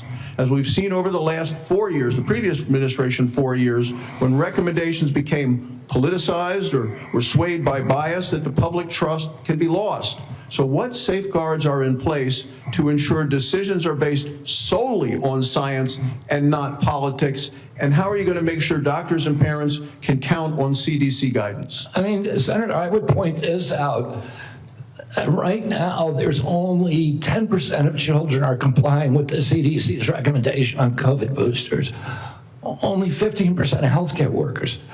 So Americans have lost faith in CDC, and we need to restore that faith. And we're going to do that by telling the truth and not through propaganda, by making them understand that everything that we say is true, that we're going to tell them what we know, we're going to tell them what we don't know, and we're going to tell them what we're researching and how we're doing it, and we're going to be transparent.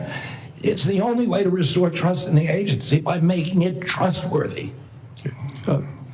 Finally, with chronic diseases like you, I'm committed to addressing our nation's growing rate of chronic diseases. I think if we're going to make America healthy again, we need to support rural primary care providers that play a role. As a rural physician, I want to make sure we can prevent and manage chronic diseases in their communities, and I ask for you to continue to work with us specifically with regard to rural health. Thank you, Congressman. Senator Daines. Chairman Crapo, thank you. Secretary Kennedy, welcome. It's good to see you here again. I want to begin my time by talking about the issue of federal deregulation of chemical abortion drugs.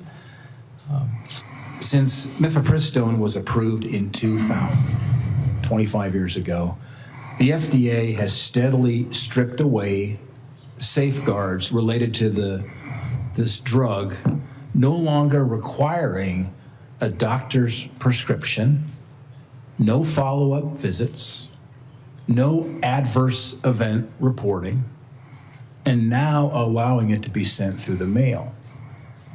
Earlier this year, there was a new study that analyzed 865,000 real-world insurance claims, and it found that nearly 11% of women experienced a serious adverse event within 45 days of taking mifepristone. To put that in perspective, that is 22 times higher than the FDA's long-standing estimate of less than 0.5%. While these findings alone are shocking, my conversations with those in the medical profession, credible medical professionals, lead me to believe that even this study may indeed underrepresent the scale of the problem. For years, we've heard the misleading and frankly very harmful lie that's being sold to women that this drug is, and I quote, safe as Tylenol. These lies sadly have real-world consequences. Just last year, 2 women died as a result of taking chemical abortion pills because they were able to access them without appropriate medical oversight. And by the way, that's all allowed by the FDA. Mr. Secretary, I am grateful that you and FDA Commissioner McCary have already begun the process of reviewing this new data on the safety of mifepristone. We talked about this during your confirmation hearing. My question is, could you provide any update on the status and the scope of that review and whether the FDA intends to replicate studies like the one that I referenced? I think those are, I don't know if they're going to do an insurance claim study. That's one way to do it. I don't know exactly whether they're doing epidemiological studies or observational studies. I don't know exactly what they're doing, but I know I talked to Marty McCary about it yesterday, and he said those studies are progressing and that they're ongoing. So I will keep your office informed at every stage. Thank you. And I've had a really constructive conversation with the FDA Commissioner as well, McCary, and I mean, here's a very smart, data-focused, sincere type of leader. And we had a really good conversation. I want to encourage those conversations with you, Mr. Secretary, and that there's a follow-up here to make sure that the data that we now have exposed will be studied by the FDA and the appropriate actions considered. Given the legitimate safety concerns surrounding mifepristone and your actions to roll back other COVID emergency measures, will you repeal the COVID-era telemedicine allowance, given that we're repealing these COVID-era regulations and emergency measures? Would you repeal the COVID-era telemedicine allowance for chemical abortion drugs and restore the requirement for an in-person doctor visit? Senator, I need to get back to you on that. I don't know if the White House has yet taken a position on that. We will get back to you this week about that. Okay, all right. Thank you. I want to close with a quick Montana question. Earlier this week, the state of Montana submitted a Medicaid demonstration waiver application to CMS to strengthen the state's Medicaid expansion program. This waiver seeks to require community engagement and enhance cost sharing for working-age, able-bodied adults enrolled in the program. I applaud our governor, Gianforte, and Director Brereton for their proactive leadership in this space. My question is, Mr. Secretary, could you commit that CMS will work quickly in its consideration of Montana's waiver application? Absolutely. It sounds like the kind of waiver that we're looking for. Okay. Thank you, Mr. Secretary. Thank you, Senator Johnson. Hey, Mr. Chairman. Secretary Kennedy, first of all, thanks you for your willingness to serve and for putting up with this abuse. 5 minutes is even close to refute all the falsehoods that have been confidently spewed during this hearing. We'll talk about real data here, okay? Well, first of all, thank you for breaking the logjam of information of HHS. My committee's got now over 8 million pages of information. Just in the first tranche, by the way, what we discovered is that the CDC, somebody in the federal health agencies, this interagency communication, hid the signal. They admitted there was a signal on myocarditis, and they hid it. They didn't warn the public. They didn't warn doctors. So that's just one instance of corruption and lies told by the CDC. We've got a lot of others we'll be rolling out, okay? So we held our first hearing in permanent subcommittee investigation on that hiding of the signal of myocarditis. We've heard a lot of studies, okay? As I've looked into science, it's been thoroughly corrupted. Here's data, and I'd like to enter this sheet into the record. I've been publishing this chart for, since really early 2021, when I'm on, for example, talk radio shows and they talk about this, they get deplatformed, or they were, because all the censorship in the Biden administration. Here's the facts.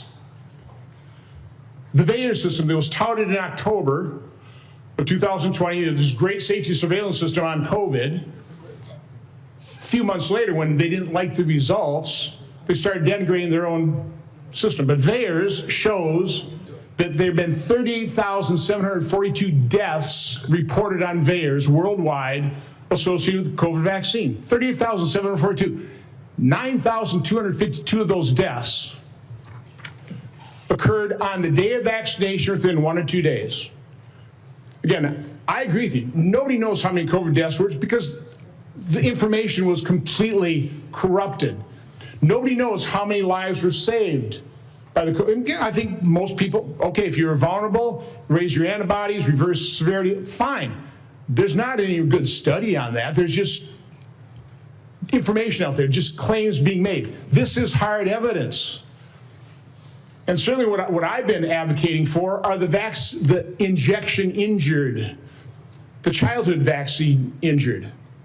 We're going to be holding a hearing next Tuesday on a study done by a high integrity healthcare facility that shows, that actually looked at vaccinated versus unvaccinated, very high quality study.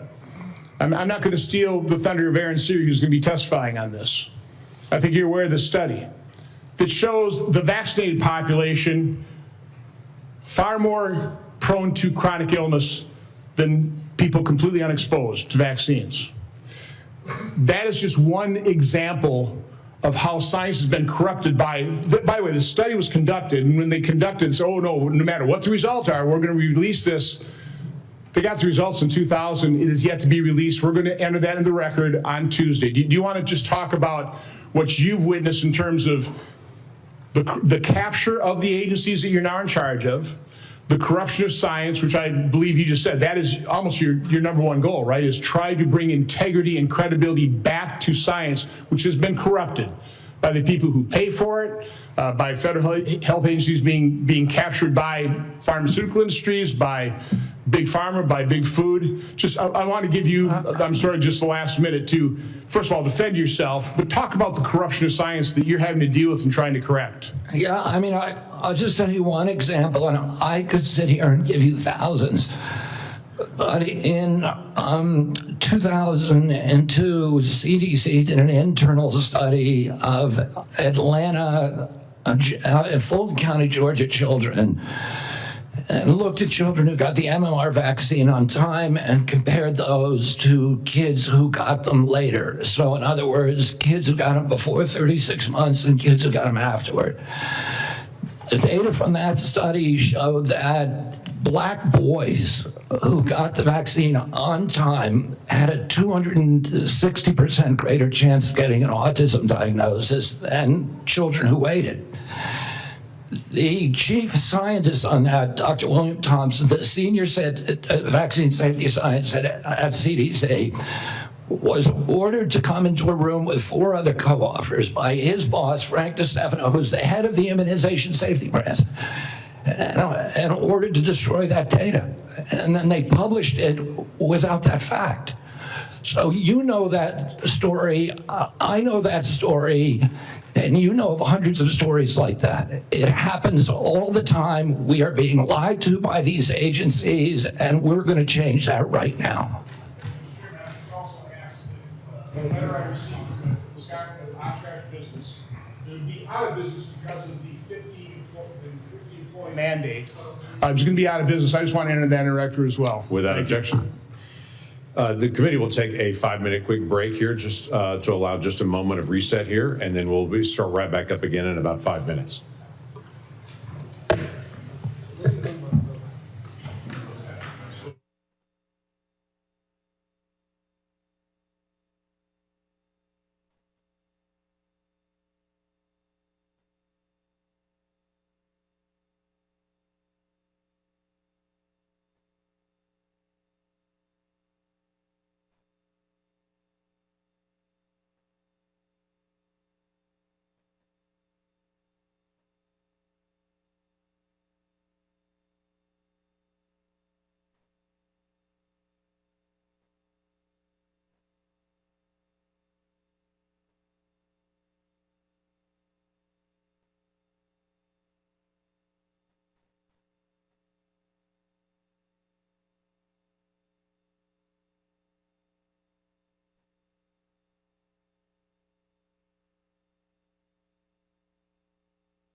Thank you to everyone. The committee is returning back from recess on this.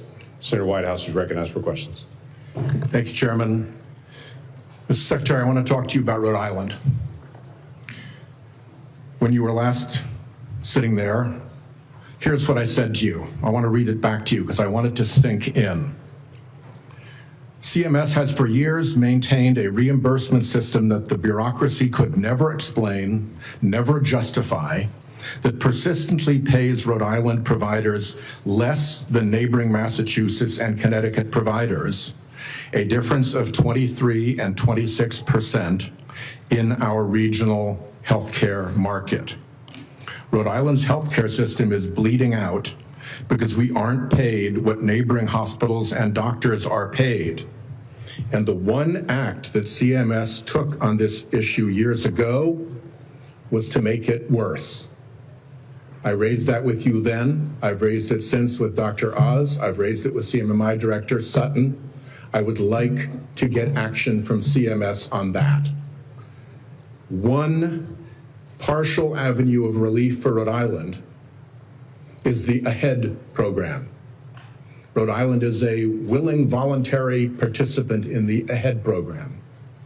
Coming behind Rhode Island is Connecticut. What remains to be seen is whether the payment rates agreed to for Rhode Island will suffer the same discriminatory discount with respect to the AHEAD rates for Connecticut as Connecticut comes through. I've been able to get no assurances from CMS that they care one whit about this payment differential or that they see AHEAD as a means of resolving this injustice. Mr. Kennedy, our healthcare system is teetering as a result of this. This is not a casual matter, and I would really like to see you and Dr. Oz and Mr. Dutton put your attention onto this Rhode Island problem.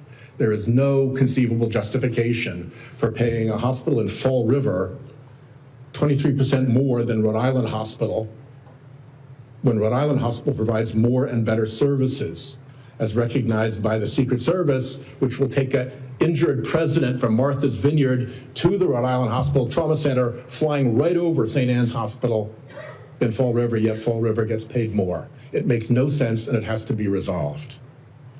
The other problem that I mentioned to you is that I'm now in my 4th round of CMMI directors. It's bloody Groundhog Day, trying to get something done about how end-of-life patients are treated.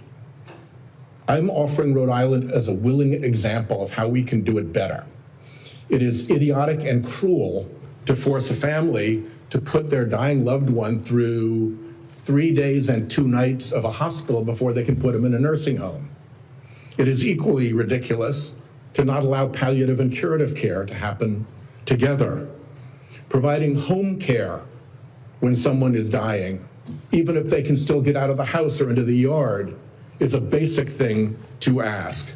And to have respite care be that somebody comes to the house instead of taking a dying family member to a hospital, that's not even respite. Every single one, Mr. Kennedy, of these waivers has been granted in the past by CMMS and other circumstances. All I want is for somebody to come and work out how we do this in Rhode Island. What is our patient base that we'll do this in? How we put the waivers together? To quote your CMS director, Mr. Oz, he said, as we discussed in your office, we must re-examine how end-of-life care is addressed in this country. I'm offering Rhode Island as an example of how to make it better. I hope you will concede that right now it is not good. So Senator, I need you to respond to me. You guys know where to find me. I'm up in the Hart Building. Yeah. We've reached out, we've tried for meetings, and the progress in all 3 of those areas, fixing the payment gap, getting ahead balanced regionally, and following through on our desire to do good things, improving end-of-life care with waivers you guys have already granted, has gotten me so far no place. And forgive my impatience, a lot of it predates you. I put a hold on Biden nominees because I was getting jerked around by your bureaucracy. I'd like it to end and get some progress. Yeah, you know, Senator, you raised this during my confirmation hearing, And I said to you then, and you were very civil. You raised something that makes a lot of sense to the extent that we have the power to fix it at CMS. I'd like to do it. We've had the same kind of complaints from Vermont. But I said to you at that time, call me and let's come talk about this. You have my cell phone. You can call me anytime. I've never heard from you in 7 months. Call me up. I'd love to meet with you. I'll get Oz in the meeting, and what you're saying, particularly about at the end of life, it may be something we can do something about. I want to help, and let me know. We'll try. Forgive my frustration. You've got 30,000 employees. They could have reached out to me. They know where I live. Yes.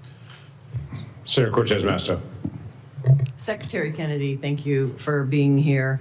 In May, you said, and I quote, "I stand with President Trump to say, no more middlemen, no more foreign freeloaders, no more skyrocketing drug prices. We're putting American patients first and taking on big pharma to make America healthy again." Yet your record tells a different story. In July, Republicans handed big pharma a massive win. Their big, beautiful bill that they just passed shields billion-dollar drugs like Keytruda, the world's top-selling cancer drug, from Medicare negotiation. Keytruda has been on the market since 2014. It pulled in nearly $18 billion last year in the United States alone. It costs patients up to $175,000 a year, draining Medicare of billions and forcing families into crushing debt or to forego life-saving care. And yet you support the big, beautiful bill. So despite the hype with executive orders and Washington Republicans' only drug pricing law days relief for Medicare patients relying on high-cost cancer drugs, meanwhile, Democrats finally have allowed Medicare to negotiate drug prices. I will say that Keytruda, along with Opdivo, and Darzalex, the 3 top-selling cancer drugs, were widely expected to be selected for Part B negotiation in 2026 for 2028 implementation. They are now, because of the actions of this administration, exempt from negotiation for at least several additional years, if not permanently. So my question to you, Mr. Secretary, is how do you justify claiming to take on big pharma while supporting a bill that shields drugs like Keytruda and other cancer drugs from Medicare negotiation, costing seniors and taxpayers billions, and risking the lives of cancer patients who cannot afford their necessary medication? Yeah, Senator, I appreciate the question. The Medicare drug negotiations in the IRA were very well intentioned, but they were poorly structured. And what we found is that the negotiations that have occurred actually have ended up raising the costs for Medicare. We are right now in negotiations. The CBO has not agreed to that. The CBO doesn't say that. And it's just the opposite. So you're saying the CBO and independent agencies that validate the costs are wrong? Well, that is CMS data. Okay, so let's just focus on the cancer drugs. Why aren't we negotiating those, bringing those down for families? Why does the bill exempt those? Is part of the MFN negotiations. I'm not sure of that provision in the bill, of the one beautiful bill, but You're not sure of the provision, the negotiation provision, and how exempted for Keytruda? Your agency is responsible for that negotiation, and you don't know about it? I know that we're negotiating in the MFN Let me ask you this, Mr. Secretary. Let me ask you another question. How much are Medicare Part D enrollees expected to pay for prescription drug coverage next year?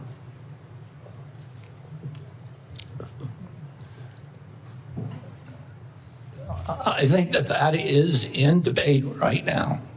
Let me tell you. Are you talking about the rate? They are going to pay $15 more than last year, up to $50 a month. Now let me have a question for you on Part B.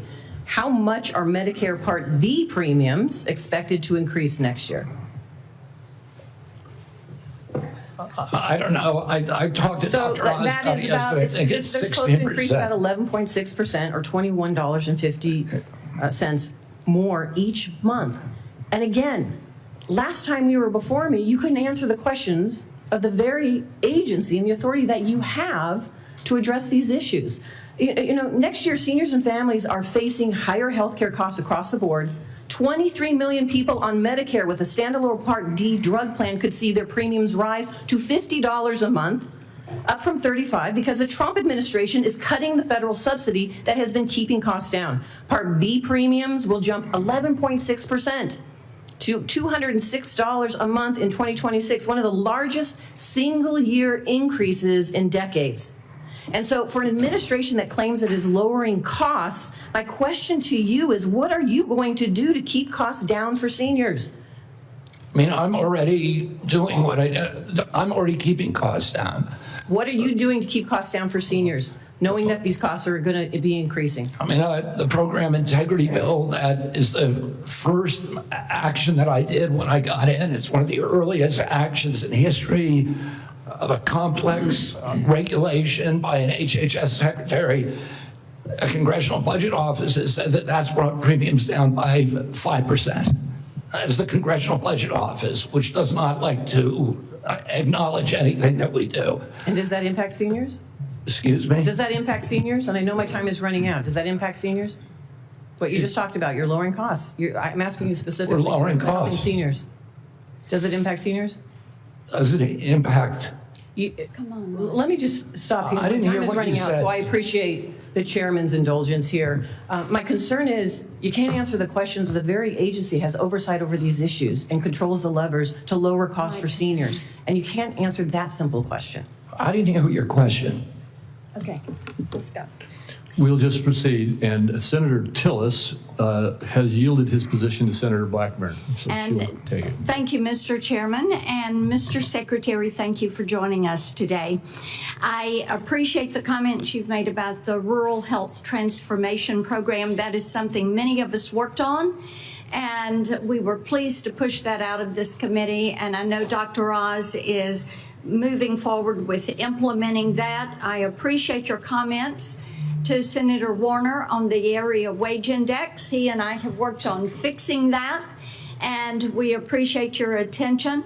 I am delighted to know that you're going to end the revolving door and the conflicts of interest. I have found it so unseemly that people who work with a pharmaceutical or with a big food company then go back over into CDC or NIH or FDA, and then they're signing off on regulation for their former employer and many times their future employer. So we appreciate that.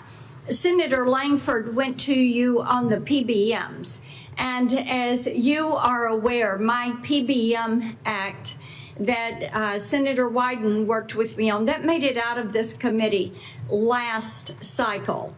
And making certain that we keep these rural pharmacies open, making certain that PBMs do not profit above what is their standard service fee, and that they have to disclose all their pricing. That is going to be an imperative. So will you work with us to get that PBM legislation across the finish line and to the president's desk? Yes, Senator, absolutely. Thank you. Interoperability is something that you have announced, a new interoperability framework to better align data sharing principles. And this is important to digital health. And as you're aware, when we passed 21st Century Cures in 2018, the Software Act and that health IT definition is something that I worked tirelessly on to get implemented. So what I want to hear from you is, how does CMS plan to align this new framework with the existing federal framework? And how are we going to be able to move forward with one national policy on interoperability? Well, I don't know if we, what we have right now is concrete commitments from the 60 top tech companies who we were able to convene to do data sharing, to do patient accessibility, and to do interoperability. But I can't tell you how that's going to mesh. Then if you will have someone submit to me in writing what that pathway is, this is something that is essential if we're going to be able to benefit from that data. So having some specificity on the pathway will be helpful. I did want to talk with you. Last time you were here, I talked about the concerns on overprescribing prescription stimulant drugs for children. And there are ways that HHS can work collaboratively with state agencies on this and to actually promote more community-based intervention to combat overprescribing. And we all have seen the harmful side effects. And there's a lot of reporting out there on this and tremendous concern for grandmamas like me who see children and friends of our grandchildren who suffer with this. So I know your team is working on solutions, so you're going to have your Make Our Children Healthy Again strategy that you're going to release, but talk for a moment. We've got 30 seconds left. Talk for a moment on how you can better arm parents with information on the harmful side effects of overprescribing these stimulant drugs. I mean, one of the problems, Senator, is that, we now have 1 out of every 5 kids on these drugs and the antidepressants, even more. And we know very little about long-term impacts because NIH and CDC have been asleep at the wheel. Right now, we are doing those studies. We're doing extensive studies so that we can warn parents and so that we can force the companies to put labels on their products. And, we'll do whatever we can to show that, just to get data out to the public. That's really what our function is. And to show what the long-term impact of some of these drugs is. Are we actually preventing suicide or are we creating more suicide? And that's something that we don't know the answer to, which is, how did these drugs become so common in our society without us even knowing the answer to those questions? That is malpractice at these agencies, and that is the malpractice that I am going to fix. Thank you. Thank you. Senator Warren. Thank you, Mr. Chairman. So last November, while you were under consideration to become Secretary of Health and Human Services, Mr. Kennedy, you said, quote, if vaccines are working for somebody, I'm not going to take them away. No exceptions, no ifs, ands, or buts. You would not take away vaccines from anyone who wanted them. Then last week, you announced that the COVID-19 vaccine is no longer approved for healthy people under the age of 65. In announcing the change, you said the vaccine will be available for anyone who wants it. Now, obviously, both things cannot be true at the same moment. So let's clear this up right now, Secretary Kennedy. Will you tell America that all adults and all children over 6 months of age are eligible to get a COVID booster at their local pharmacy today? Anybody can get the booster. I'm sorry? Anybody can get it, Senator. Anybody. So you're saying that is now the official rule of HHS. Anybody is eligible to get a booster by just walking into the pharmacy. It's not recommended for healthy people. No. If you don't recommend, then the consequence of that in many states is that you can't walk into a pharmacy and get one. It means insurance companies don't have to cover the $200 or so cost. As Senator Dr. Cassidy said, you are effectively denying people vaccines. We're not going to recommend a product for which there's no clinical data for that indication. Is that what I should be doing? What you should be doing is honoring your promise that you made when you were looking to get confirmed in this job. You're going like this. And that is, you promised that you would not take take away vaccines from anyone who wanted them. You just changed the classification of the COVID vaccine. I'm not taking them away from people, Senator. It takes it away if you can't get it from your pharmacist. Well, most Americans are going to be able to get it from their pharmacy for free. Most Americans will be able to get it from their pharmacy for free. The question is, everyone who wants it, that was your promise. No, I didn't. I never promised that I was going to recommend products for which there is no indication. When you said... And I know you've taken $855,000 from pharmaceutical companies, Senator. Did you hold up a big sign saying that you were lying when you said that? Because you are the one who said you would not take them away. Now, Senator Kennedy, I'm not taking them away from anybody. Secretary, you want me to indicate a product for which there is no clinical data? Senator, is that what you want? Secretary Kennedy, you said you wouldn't, and now you did. I'm not taking them away. Everybody can get access to them. No, they can't walk into a pharmacy the way they could last month and get access. It depends on the state. It depends on the states. A year ago, but they can still get it. Everybody can get it. Everybody can get it, Senator. So look, let's move on. You clearly are taking away vaccines.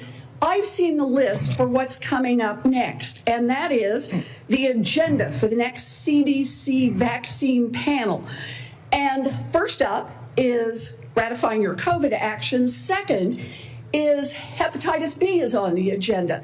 So should Americans expect you to take away hepatitis vaccine access as well, even though you promised not to? As I said, I'm not taking vaccines away from anybody. Okay, same answer, right? You're just going to deny that when people can't get access, that you're not taking it away. Then let me ask you, is that the same game you're going to play with me? You want me to recommend every product in the world? No, so that without any clinical trial data. Through on your promises. Yeah, my promise was to give. A month ago, we could get COVID vaccines by just walking. You can still get COVID vaccines, Senator. You are taking that away. No, you are still. You can still get the COVID vaccines, and Medicare will still pay for them, and Medicaid will still pay for them. Tell the head of the CDC that if she refused to sign off on your changes to the childhood vaccine schedule, that she had to resign. No, I told her that she had to resign because I asked her, are you a trustworthy person? And she said no. So if you had an employee who told you they weren't trustworthy, would you ask them to resign, Senator? So I'm sorry, but this is not what she has said publicly. She has said. I'm not surprised about that. So you're saying she's lying? Yes. Every conversation I had with her, there were witnesses. Let me get this straight. This is the same person that less than a month earlier, you stood next to her and described her as unimpeachable, and you had full confidence in her, and that you had full confidence in her scientific credentials. And in a month, she became a liar? Yeah, you should ask her what changed. And by the way, a month ago, you were voting against her. Oh, because you thought she was either incompetent, ineligible, or unsuited to the task. I voted against her because I was afraid she was going to bend the knee to you and Donald Trump. And it looks like she didn't bend the knee, so you fired her. Look, you're putting America's babies' health at risk, America's seniors' health at risk, all Americans' health at risk, and you should resign. Senator Sanders. Just want to pick up on Senator Warren's point. Are you telling us that the former head of CDC went to you, you asked her, are you a trustworthy person? And she said, no, I am not a trustworthy person? She didn't say, no, I'm not a trustworthy person. She said, no. Wow. Giving a quote. And I asked her twice. No, 1 second. And you're also repeating now that she is a liar, correct? Which you wrote in the Wall Street Journal. If she wrote that I fired her because she refused to sign on in advance for the ACIP committee, no, that's not accurate. All right, so you're calling her a liar, and I look forward to her coming before the Health Committee, maybe this committee as well. All right, Mr. Secretary, I've got a bunch of questions. Appreciate brevity in answering it. So-called beautiful bill threw 15 million Americans off of health care, substantially raised premiums, and is going to have a terrible impact on nursing homes, community health centers, rural hospitals all over America. Very briefly, is that really making America healthy again? It's going to have it's going to be the biggest infusion of federal dollars into rural health care in American history. Yeah, you know why? Because you're cutting $150 billion for rural hospitals. You're putting $50 billion back. That's not an infusion. That's a loss of $100 billion. All right, next question. President Trump, who I don't usually agree with, called COVID vaccines, quote, one of the greatest miracles in the history of modern-day medicine that saved tens of millions of lives worldwide. Scientific community agrees with Trump. Lancet study found that it prevented almost 20 million deaths during their first year of use. Secretary Kennedy, are President Trump and the medical community right, or do you still believe that the COVID vaccine was, quote, the deadliest vaccine ever made?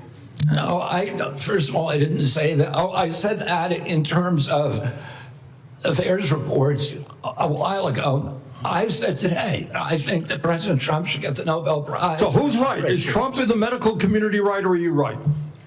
President Trump did an extraordinary piece of leadership. Is he right or wrong? Did COVID save millions of lives? As I said, he got Americans back to work. At that time, that particular vaccine, which perfectly matched the virus that was circulating then, and I have no idea how many lives it saved, but it saved quite a few. You know, what I find a little bit weird in this discussion, I'm hearing it over and over again this morning, Mr. Chairman, is we've got the entire medical community on one side. You got the AMA representing hundreds of thousands of doctors, the American Academy of Pediatrics, the American Public Health Association. All of these organizations are telling us that COVID vaccine and vaccines in general are safe and effective. You are casting doubt on that. Who are who are the organizations that are agreeing with you in casting aspersions on vaccines? The primary advisors are Marty McCary, Jay Bhattacharya, Dr. Oz, Vinay Prasad. So you got a few doctors who agree with you, and I'm giving you the Not a few doctors.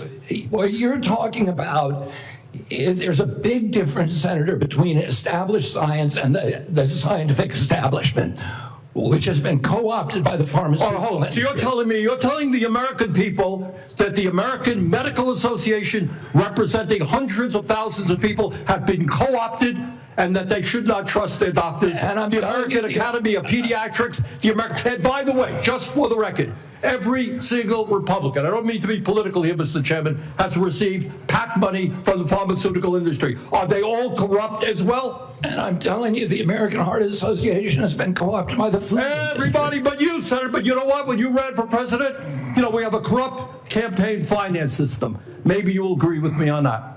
Okay, you were already president, you had a billionaire behind it. You received $300,000 from people, not from the industry, people in it, as I did, from individuals. You corrupt. President Trump got $3 million. Every Republican got corporate PAC money for the pharmaceutical industry. Democrats as well. Everybody is corrupt, but you? Is that what we're looking at? I don't think so. And I think the issue now... I don't even know what you're talking about. Well, I think you do know what I'm talking about. I don't know what you're talking about. The issue is every time anyone disagrees with you... Are you saying the pharmaceutical industry was supporting my presidential campaign? I'm saying, I'm not saying that. I'm saying that the pharmaceutical industry is a greedy institution which is charging us the highest prices in the world. They are pervasive. But to suggest that every institution, the AMA, the pediatrics people, is corrupt because they disagree with you is an insult to the American people. Listen, people disagree with me all the time. I have arguments in my agency, heated arguments every day with Jay Bhattacharya, with Marty McCary, with Dr. Oz. You have given the names of a few people. I have given you the names of organizations representing hundreds of thousands of doctors and scientists. I yield, Mr. President. Senator Tillis. Thank you, Mr. Chair. Secretary Kennedy, thank you for being here. A couple of times you asked people if they were making a statement or a question. What I think I may do, just to give you a breather, is to make a statement with a lot of questions. And just for the record, I'd like for you to have the opportunity to have your staff respond. I can't conclude from the discussion today where you are on warp speed. So I would like the definitive statement on exactly where you are. Was it good? Was it bad? Were there things that worked? Were there things that didn't work? I can't discern that from what you said here. I, for one, think that it was a signature accomplishment of President Trump, and the mRNA platform is something. I agree with that. I look forward to you giving us a detailed statement on exactly where you are with warp speed. I'm not a doctor. I'm not a trial lawyer. I'm a boring management consultant. Another question that we'll submit in the record, I'll give you directionally where we're going. I don't see how you go over 4 weeks from a public health expert with unimpeachable scientific credentials, a longtime champion of MAHA values, caring and compassionate and brilliant microbiologist, and 4 weeks later, fire her because, at least the public reports say, because she refused to fire people that worked for her. So as somebody who advised executives on hiring strategies, number one, I would suggest in the interview, you ask them if they're truthful rather than 4 weeks after we took the time of the U.S. Senate to confirm the person, just for the future nominee that we're going to have to consider. But I do also believe that some of your statements seem to contradict what you said in the prior hearing. You said you're going to empower the scientists at HHS to do their job. I'd just like to see evidence where you've done that, and I'm sure that you will have some. You will do nothing that makes it difficult or discourages people from taking vaccines. There seem to be several reports that would seem to refute that, but I'd rather you just respond to it.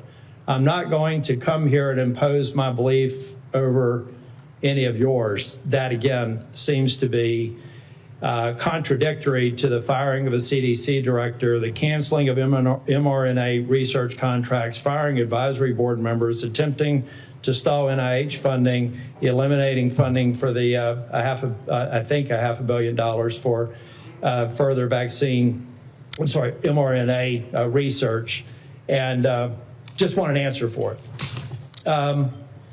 On H.R. 1, I believe you know my concerns about H.R. 1. I've had several meetings with, and H.R. 1 is the big, beautiful bill, OB3, whatever the brand is. But I'm still, I've got an office with 60 staff, including half of them in state office. I've had 3 different estimates of the economic impact on the state of North Carolina. Can I get your commitment? And I have been looking for somebody that's far more resourced than an office of 30 people up in here in D.C. to disprove my estimates with respect to the impact on North Carolina, period. And I've yet to have anybody. I would love to be embarrassed and be wrong, but I would like to get your commitment for people to tease through the numbers that I provided before the vote on H.R. 1 that says that if you normalize 3 independent estimates across a broad spectrum, $25 billion over 10 years. I don't need your response now. I want somebody to destroy my estimates, because to this point, the most resourced health agency in the world has only given me word salad responses, and I need that so that we can prepare for the response. $25 billion over 10 years is half of the rural relief fund over 5 years. And so we just need to have that fact as a matter of policy so that we can go in North Carolina and absorb it. And I know every state's different, and I'm assuming every one of my colleagues here have done the math for their states, not focused on that. But I want you to destroy my estimates if they're in fact wrong, and I want you to acknowledge them if in fact they're right. That will come into question as well. Mr. Kennedy, you've stated multiple times in response to other members' questions that scientists were lying. We'll go back to the record in cases where you've said that. I'd just like to see the scientific evidence to substantiate that. I'm going to stipulate that you were honest and you had research behind it. We'll go back and figure out what scientific studies you believe are founded on lies and not scientifically viable. And then finally, I just want to give you an opportunity. Apparently in the exchange with Senator Bennett, you said you agreed with Dr. Levy's statements, who said that the mRNA vaccine causes serious cause serious harm, including death, particularly in young people. They said you agreed with that comment. Did you agree with that comment or not? I think that's true, yes. Okay, thank you. Thank you, Mr. Chair. Thank you, Mr. Tillis. We now have Senator Smith. You're recognized. Thank you, Mr. Chair. So, Mr. Kennedy, I have sat here for the last many minutes and listened carefully to your testimony. And I think actually Senator Tillis laid out so many of the ways that what you have said has contradicted yourself and others. It's, I mean, I don't even know where to start. So I'm going to start here. Over the last 8 months, you have claimed to make America healthy again. But in actual fact, you have led the charge in the Trump administration to destroy what is best in our healthcare system. And your denials and your evasion and your lies here do not change that. You are the Secretary of the Health and Human Services. Yet you're trafficking in these fringe idea and discredited theories that are completely out of step with the scientific consensus. And you seem to be willing to say anything in the moment, even if it's untrue. So last time you were before Congress, Secretary Kennedy, you claimed, and I quote, "I have never been anti-vax. I have never told the public to avoid a vaccination." But in a podcast, you said the opposite. You said there's no vaccine that is safe and effective. So that sure sounds anti-vax to me, Secretary Kennedy. So let me ask you, when were you lying, sir? When you told this committee that you were not anti-vax, or when you told Americans that there's no safe and effective vaccine? Both things are true. Oh, so more denial, more back and forth. I mean, here's what I know. Here's what I know. Let me explain why, Senator. You just no, actually, I want you to listen to me. Okay, go ahead. I want you to listen to me, because I've been listening to you. You said that ACIP is an independent panel after you stocked it with your picks. You said that you want evidence-based science, but it seems that what you mean is evidence that supports your view, not the scientific consensus. I mean, you dared to sit there and call my colleague from New Hampshire a liar when she presented you with facts that don't support your view of the world. It's incredible. But let me move on. Just last week, in the days after the tragic shooting at Annunciation Catholic School in my home state of Minnesota, you went on Fox News blaming school shootings on antidepressants. You have no evidence of that because you have no evidence of a connection. And you want to talk about... You're just saying something. You're just making stuff up. You know, this is what you say, right? Secretary Kennedy, when someone presents you with information that does not fit... I did not blame that shooting. I have no idea whether... I have no idea, and I never said that. You're making it up. You're twisting. Yeah, you are. Secretary you are being Kennedy, dishonest right now. If you want to talk about mental health and gun violence in this country... If you want to talk about mental health and gun violence in this country, we should be talking about that, because that's what the parents of Annunciation School You don't want to talk. You want to harangue, and you want to politically. You want to have partisan politics. I want to actually solve these problems. Secretary Kennedy, what the Trump administration is doing right now is making it harder for people in this country to get access to mental health care. So don't talk to me about solving the mental health care crisis when you are making it harder. You cut Medicaid, which is the #1 payer for mental health care services in this country. You decimated the agency at Health and Human Services that focuses on mental health and substance abuse. That's what states count on. They're cutting their services to schools as a result of that. Several years ago, in a bipartisan way, Congress came together and passed the Safer Communities Act, which made important investments in mental health care and did some important, though small things, to reduce access to guns. What do? You propose cutting that funding. This is what we're talking about in your leadership in the Department of Health and Human Services. If you want radical transparency, as you talk about, I mean, take a look at what you are doing. And, you know, I've heard a lot about MAHA today while we've been here. There's a lot of Americans, Secretary Kennedy, who trust you, who believe what you say, especially when you say you're standing up to corruption. And I think that they need to know, you apparently have a lot of influence with President Trump.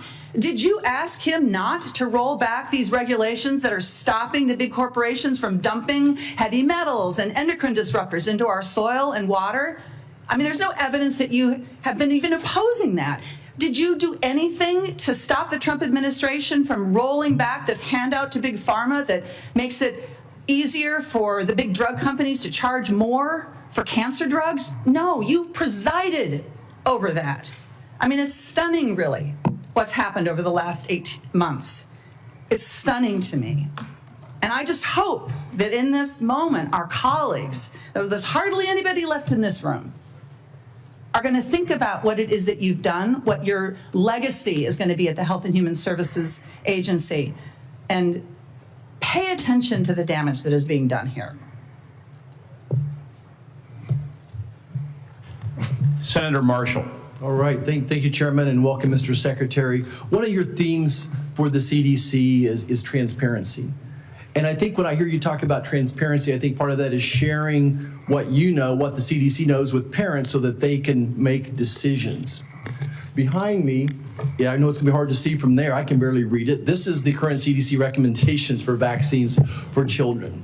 On day number 1, they get their first jab, a hepatitis vaccine. By the time they're 18 months, they've had 18 jabs. By the time they get to be old enough to vote, they have 76 jabs.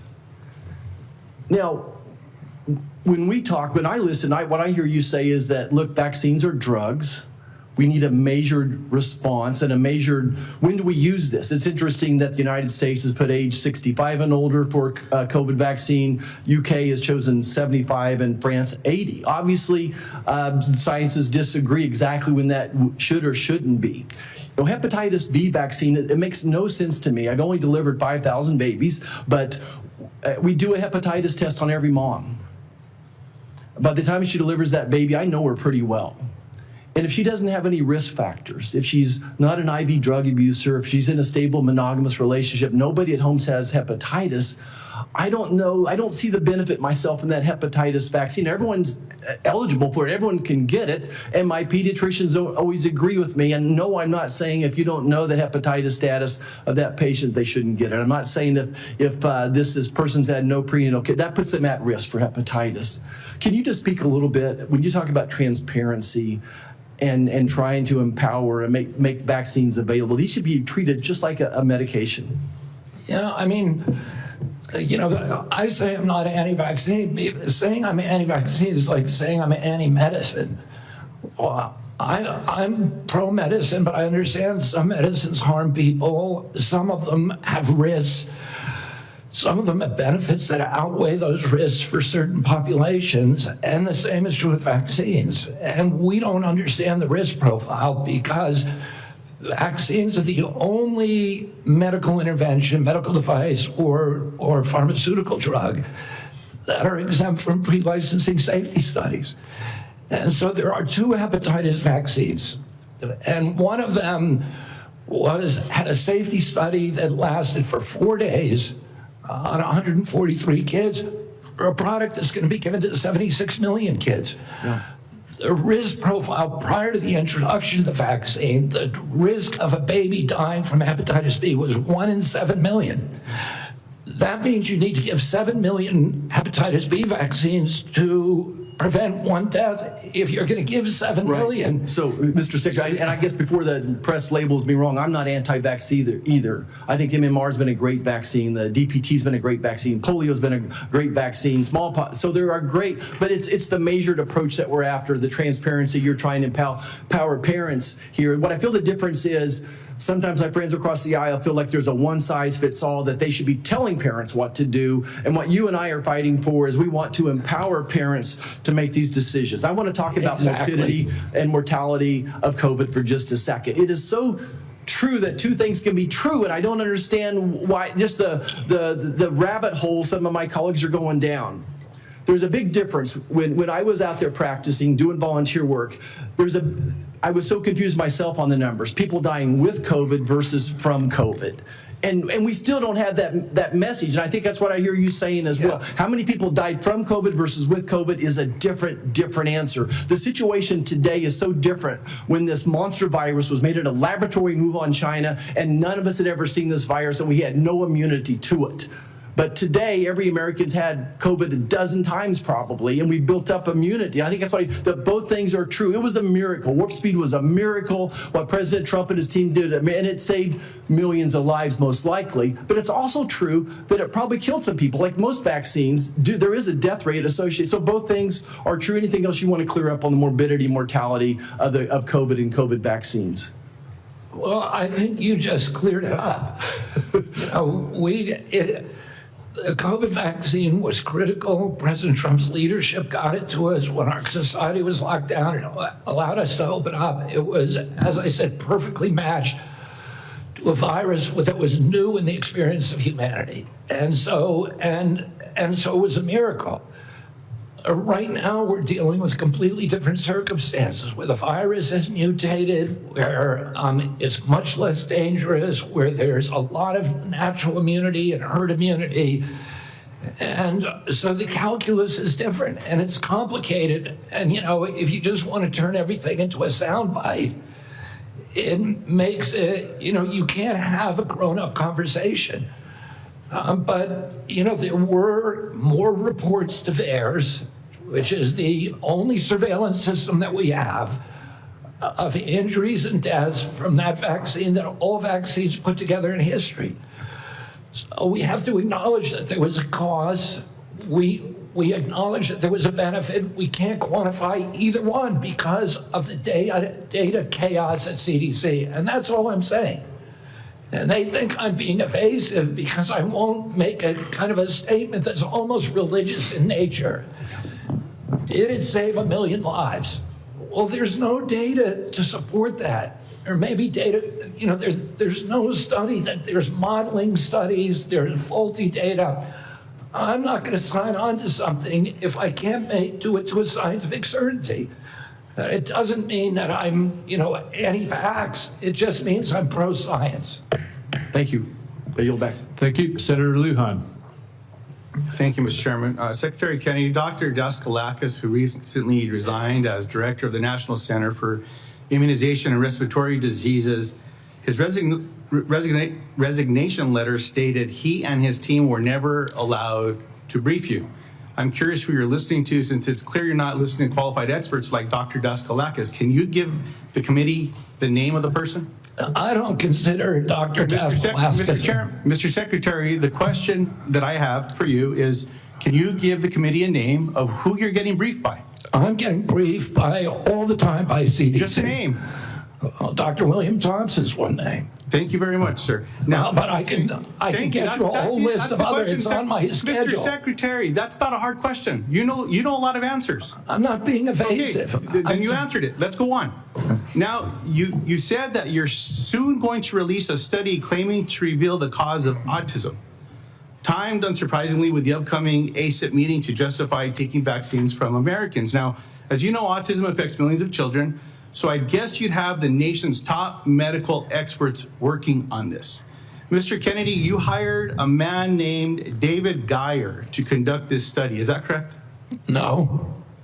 Is Mr. David Geyer working for HHS?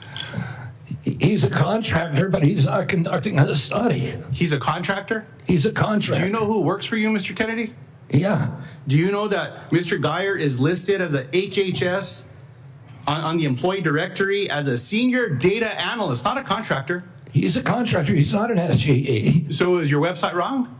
He's not an SGE. I don't know what. I'm going to pull up the website for you. He's a contractor. If the website says he is a senior data analyst, will you at least admit to the committee? Well, I don't know if wrong? a contractor can be classified as a senior data analyst or not. Is Mr. Geyer a doctor? No. Did you know he never went to medical school?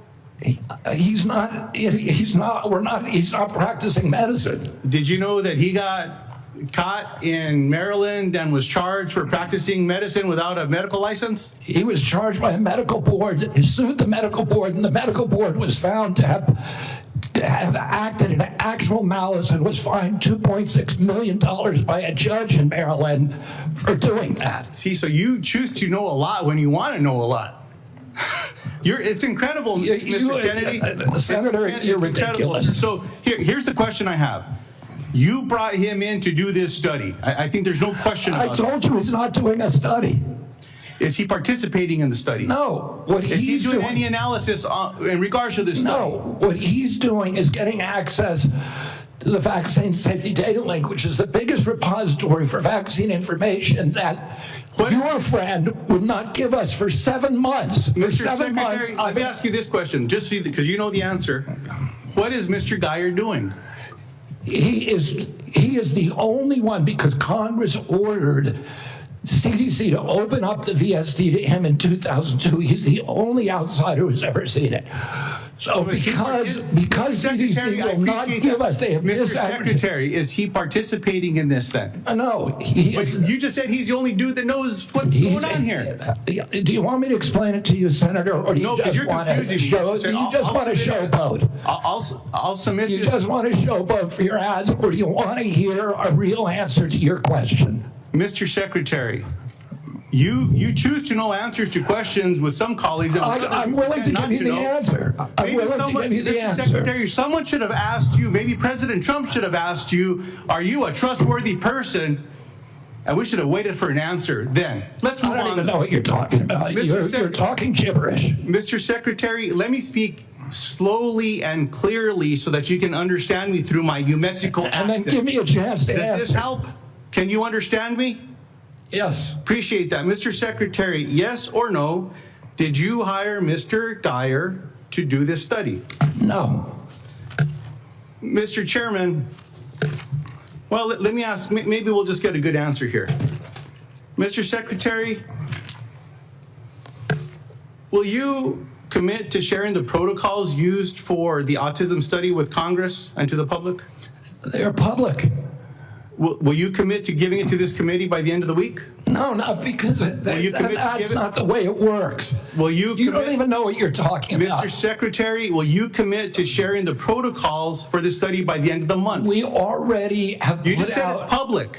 We put out the notice of funding opportunities, and then the scientists from all over the world. You're not understanding me. Let me say clearly you're not understanding how the world works. Do you understand what the protocols are? Do you understand what they are? The scientists who are doing the studies submit the protocol. Okay, so you know what they are. That's not coming from us. So will you commit to sharing those protocols with this committee?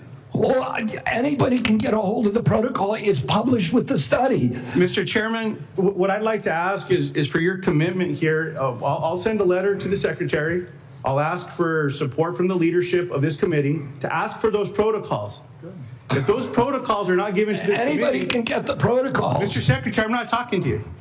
Mr. Chairman, if the protocols are public, we can work with you. What I'm asking, Mr. Chairman, is that if those protocols are not given to this committee, I'm asking for your agreement that we follow through with the subpoena to get them. No, I will not agree to subpoena anything. Let's see what happens. Mr. Chairman, you'll help me get them if they're available publicly? Yes. I appreciate that, Mr. Chairman. Mr. Kennedy, with all the questions here today, people just want to know the truth. I don't think so. Mr. Secretary, you don't think so. Thank you. I don't think so. I hope everyone recording that got that, because there explains the Secretary's tenure here. Look, 2 young ladies in Las Cruces, New Mexico at a town hall recently gave me this starfish pin. I was going to give it to you today, but after your questioning today, I don't think you deserve it, because what this represents is to remember that every one of us can make a difference, sir, to something as small as a starfish on a beach that maybe got washed up, you throw it back in the ocean. You might not save them all, but you can save one. I'm sorry that you're not worthy of this nice little pin, sir, as a nice reminder. I'm going to pray for you, Secretary Kennedy. I hope we do better. I want you to do better. But today was a failure for you, man. I yield back. Senator Warnock. Thank you, Brother Chair. Less than a month ago, we received the heartbreaking news that a gunman opened fire at the CDC campus in Atlanta, Georgia. This obviously is my neck of the woods. This is heart-wrenching for all Americans, but for those of us especially who live in that area.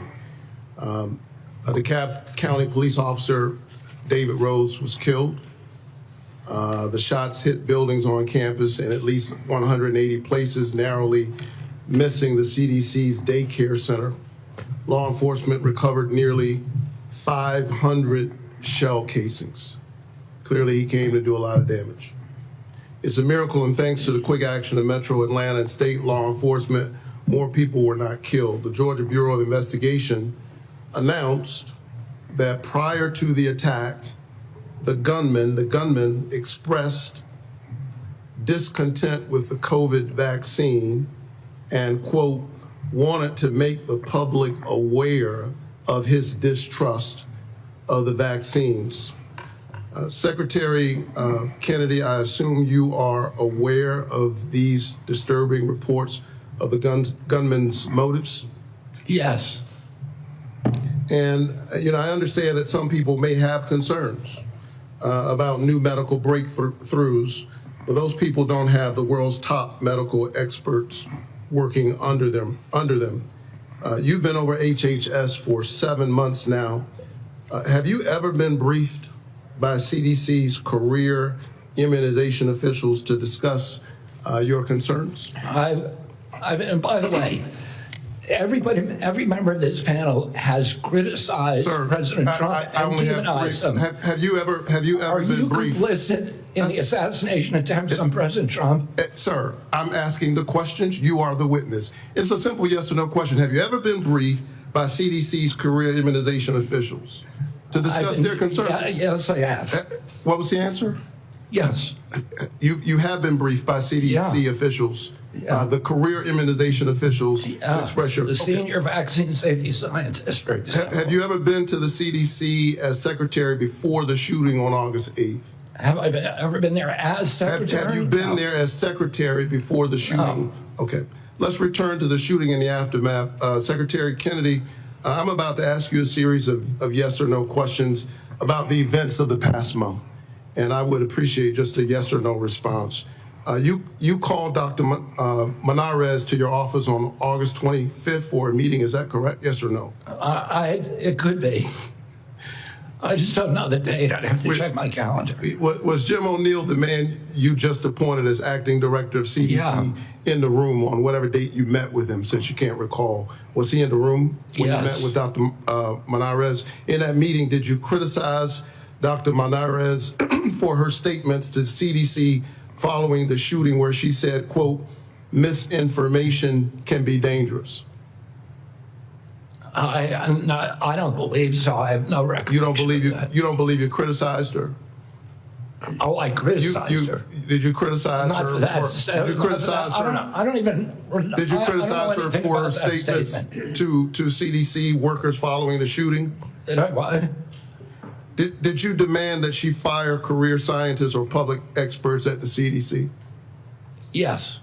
Did you demand that she accept the recommendations of your hand-picked vaccine advisory panel without further review by career CDC scientists? No, I did not.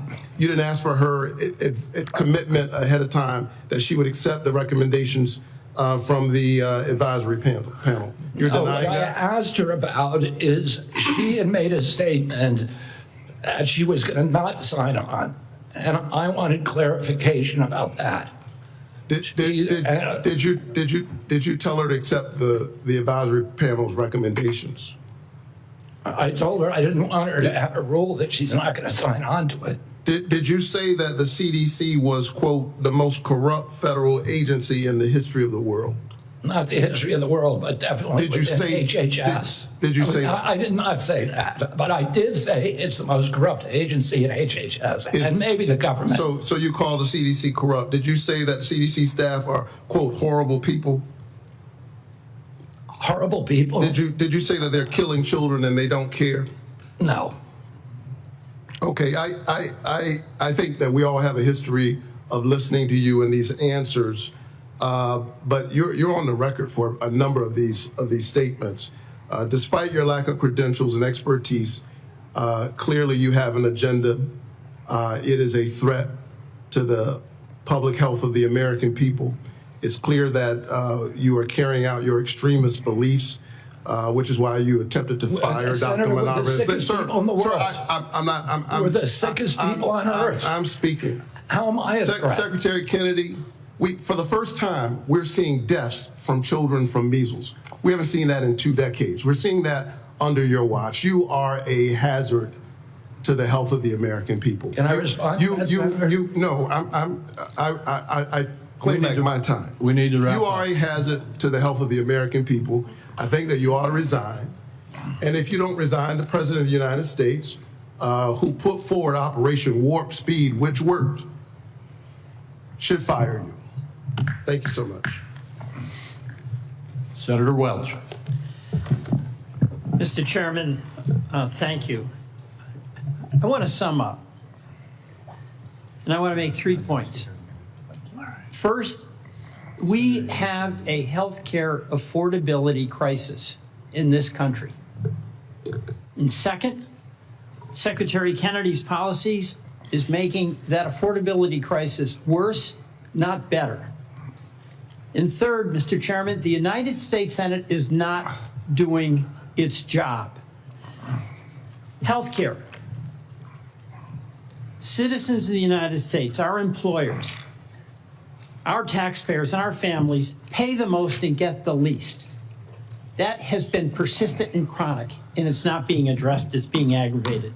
Let me be specific. In Vermont, a family of 4 that makes $82,000 in income with premium support on Obamacare now pays $6,970 for their health care premium. That is going to increase $23,000 to $30,000. That is unaffordable, it's shocking, and it's cruel. The big beautiful bill that we're talking about, Vermonters are going to lose 45,000 families lose health care. That is going to be a hammer blow to our hospitals, because those folks who lose health care don't get a guarantee they won't get sick, and they're going to show up at our community hospitals.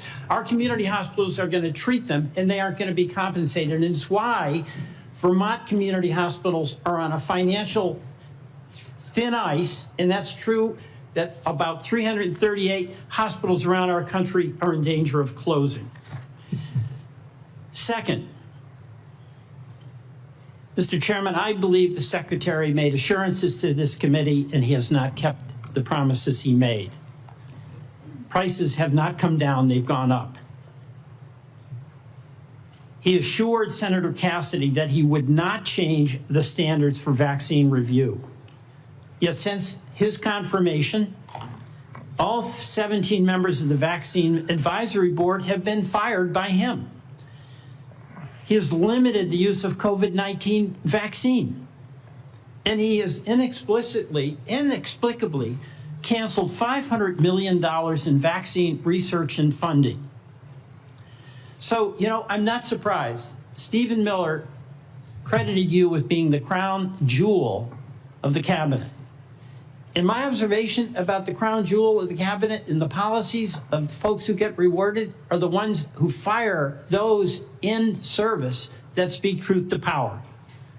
Susan Menares, we've gone over that, fired because she refused to fire herself, staff without cause, and refused to rubber stamp changes to the vaccine schedule without data. The head of the Bureau of Labor Statistics was fired because she gave a report with honest numbers about the job report. CIA Russia expert who'd been there for 30 years, fired after the meeting with Putin. So, Mr. President, that is serious and worrisome.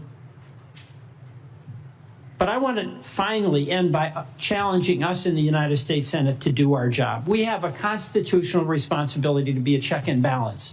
And the fear of our founders was that there would be a concentration of power in one branch, and that would lead to catastrophic consequences for our country. And what has Congress done? On oversight and advice and consent, we have confirmed a vaccine denier. On tariffs, we've given up our constitutional responsibility.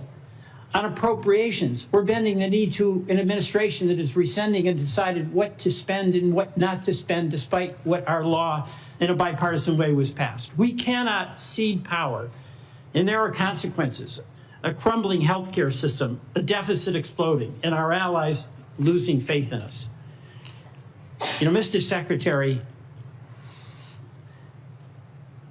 in the past, you have accused some of my colleagues of being in the pocket of pharma shills. You did that with Senator Warren today. You've done it in the past with Senator Bennett and Senator Sanders. You are not a pharma shill. But I believe we have to fight pharma and bring down the prices.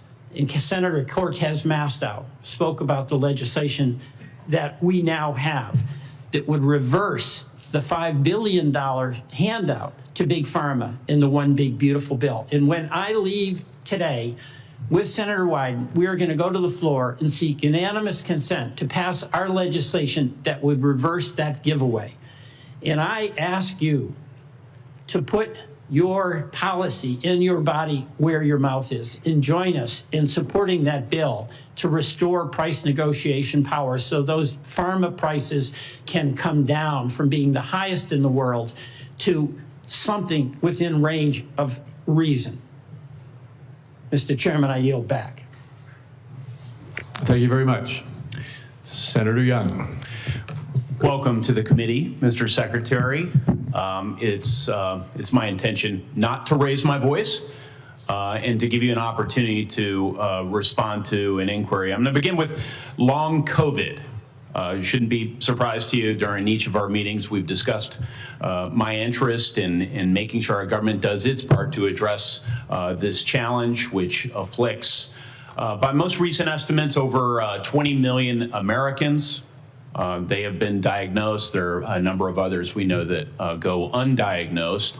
Over 400 million people worldwide suffer from this at a cost of $1 trillion a year, which is roughly 1% of global GDP. This, we know, has had impacts on participation in the workforce, therefore our own GDP. So it's serious on a number of fronts. It's my hope we can come up with some therapeutics for this condition. One of the real barriers to that is seeing that we are able to launch more clinical trials. I want to get your update on how the clinical trials are going, what plans you might have in the works to increase the number of clinical trials as it pertains to long COVID. Yeah, Senator, there was a project funded, a long COVID project at NIH. There was a huge amount of money spent on it. It yielded nothing. And I agree with that. Right, and I think you know that we are doing now a different approach. We're launching a long COVID consortium. We're bringing together the best doctors in the country who have developed reputations for being able to treat long COVID. And one of them is a doctor that actually... Dr. Bruce Patterson. Yeah, Bruce Patterson, and then Dr. Jordan Vaughn, also from Florida. There's a number of them who are doing spectacular things where patients are reporting extraordinary progress. We want to get them all involved all in one room. We want to identify the protocols that are working. This is something that did not happen during COVID. It was all ivory tower science, and the doctors who are on the ground were ignored. The same thing happened during the HIV crisis. Yes. And we're trying to do something different, which so is my really time's limited. You mentioned ivory tower. And so that's a segue into a statistic that I've become familiar with over the years. It takes roughly 18 years for proven interventions, pharmacological or other types of medical interventions, to make their way out into the field. If we assume, I think a conservative estimate, 12 to 15 years until we have any really acceptable therapeutics for a long COVID, that's a cheerful estimate. Plus the 18 years until it finds its way into clinical practice, people roughly my age will pass. Actuarially speaking, they will pass before there's any acceptable therapeutic. So we need to accelerate our current activities. Can you give me a couple of things you're going to do to ensure that we accelerate our development of therapeutics? I mean, the best solution is the same kind of solutions that we should have been pursuing during COVID, which is off-the-shelf approved drugs for that are there already. Yes. So you don't it was recently reported that all the major pharma companies, I'm sorry if there's one good student exception, are serving as barriers to clinical trials. It's How can bizarre. they repurpose? It is bizarre that that's happening. Okay, We you're are the seeing that Secretary of happening. HHS. Will you be cracking down on this lack of Yes, cooperation? yes. Thank you. Yes. Thank you so much. Will you also be exploring research partnerships with other countries, seeing as I've established this is a global challenge? Yes. Okay. And that's what we should have done during HIV. It's what we should have done during COVID. Yes. Will you also be exploring whether ARPA-H, which has different research protocols than NIH, NIH is very good at what they do, but it takes them a really long time to prove things because of their rigorous process. ARPA is more practical, right? And so one could imagine ARPA-H tackling this challenge. Will you be encouraging? We're absolutely open to that, Senator. Okay. Will you be working with me and other members of the committee on your aggressive strategy as it continues? Yeah, to and be looking for good articulated? ideas everywhere. Okay, the last thing I'd like to briefly touch on with the chairman's indulgence is just recognizing the president's leadership as it relates to the appropriate use of civil commitment to deal with homelessness challenges, mental health challenges, et cetera. He's taking a look at these practices. This can be a difficult conversation for so many of us, but I think it is worth considering whether government can play a more assertive role in helping people off the streets who have serious mental illness get off the streets, receive the sort of treatment they really need to be healthy.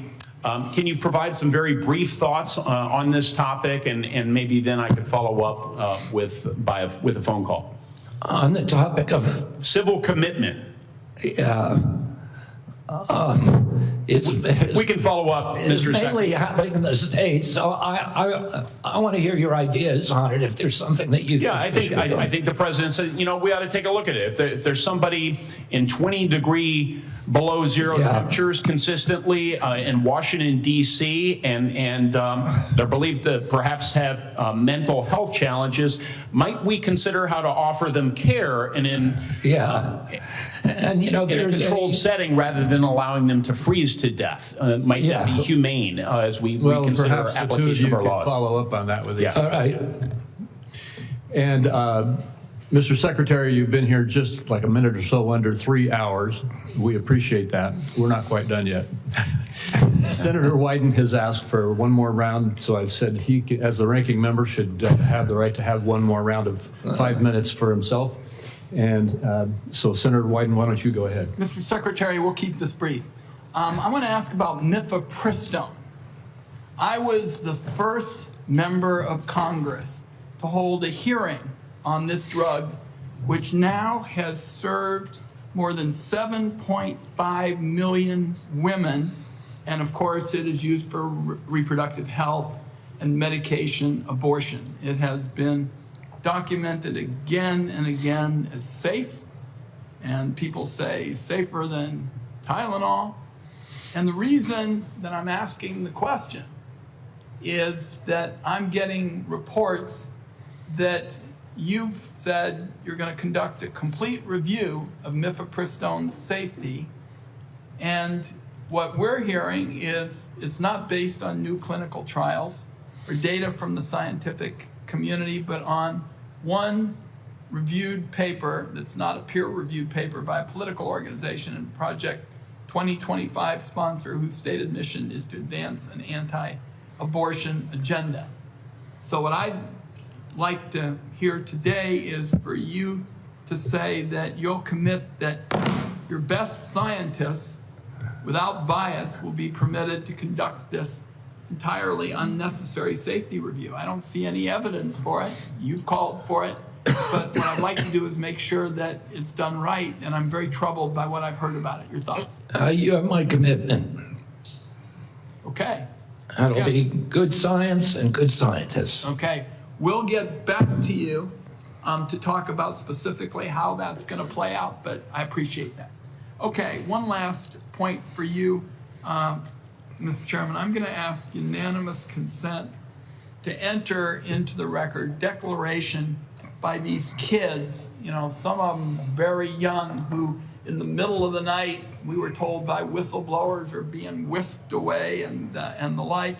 And what I'd like to enter into the record are statements by these kids that we have learned about, and also a memo prepared by the Guatemalan government outlining the deportation effort into the record. We've been able to obtain that, and I think it's an important part of the debate. And with that, I beat my time of 5 minutes. All right, without objection. Thank you very much, Senator Wyden. And we are now at the point where I'll just make a couple of very brief personal closing remarks, and then I've decided, Mr. Secretary, you know, I said at the outset of this hearing it was going to be some partisan battling going on. That is something that's very obvious to anybody who's paid any attention to what's happened in the last 3 hours. There were several times that you were cut off, or I had to cut you off because we needed to keep moving along. And I'm not suggesting that you need to or should, but if there's anything that you felt you didn't have a chance to say, if you could briefly say it now, or if you would like, you'll have the opportunity to submit written responses to questions, which I'm going to reference in a minute, and you could make any further statements that you would like to make at that point. But I think I'll have mercy on everybody here and let us adjourn. All right. Wise choice. Let me just say now that senators will be allowed to submit questions to you for the record by next Thursday, September 11th, by 5 p.m. And I just want to say, Mr. Secretary, during former Secretary Becerra's tenure, responses to these kinds of questions for the record were not delivered in a timely manner. And the example I'm going to give you is that on March 22, 2023, he got questions. He answered in February 22, 2024, 11 months later. A year seems excessive.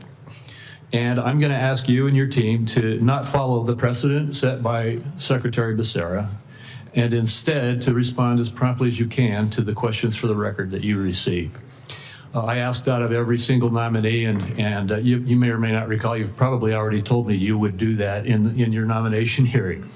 But with that, once again, to my colleagues, the deadline for submitting these questions for the record is September 11th at 5 p.m.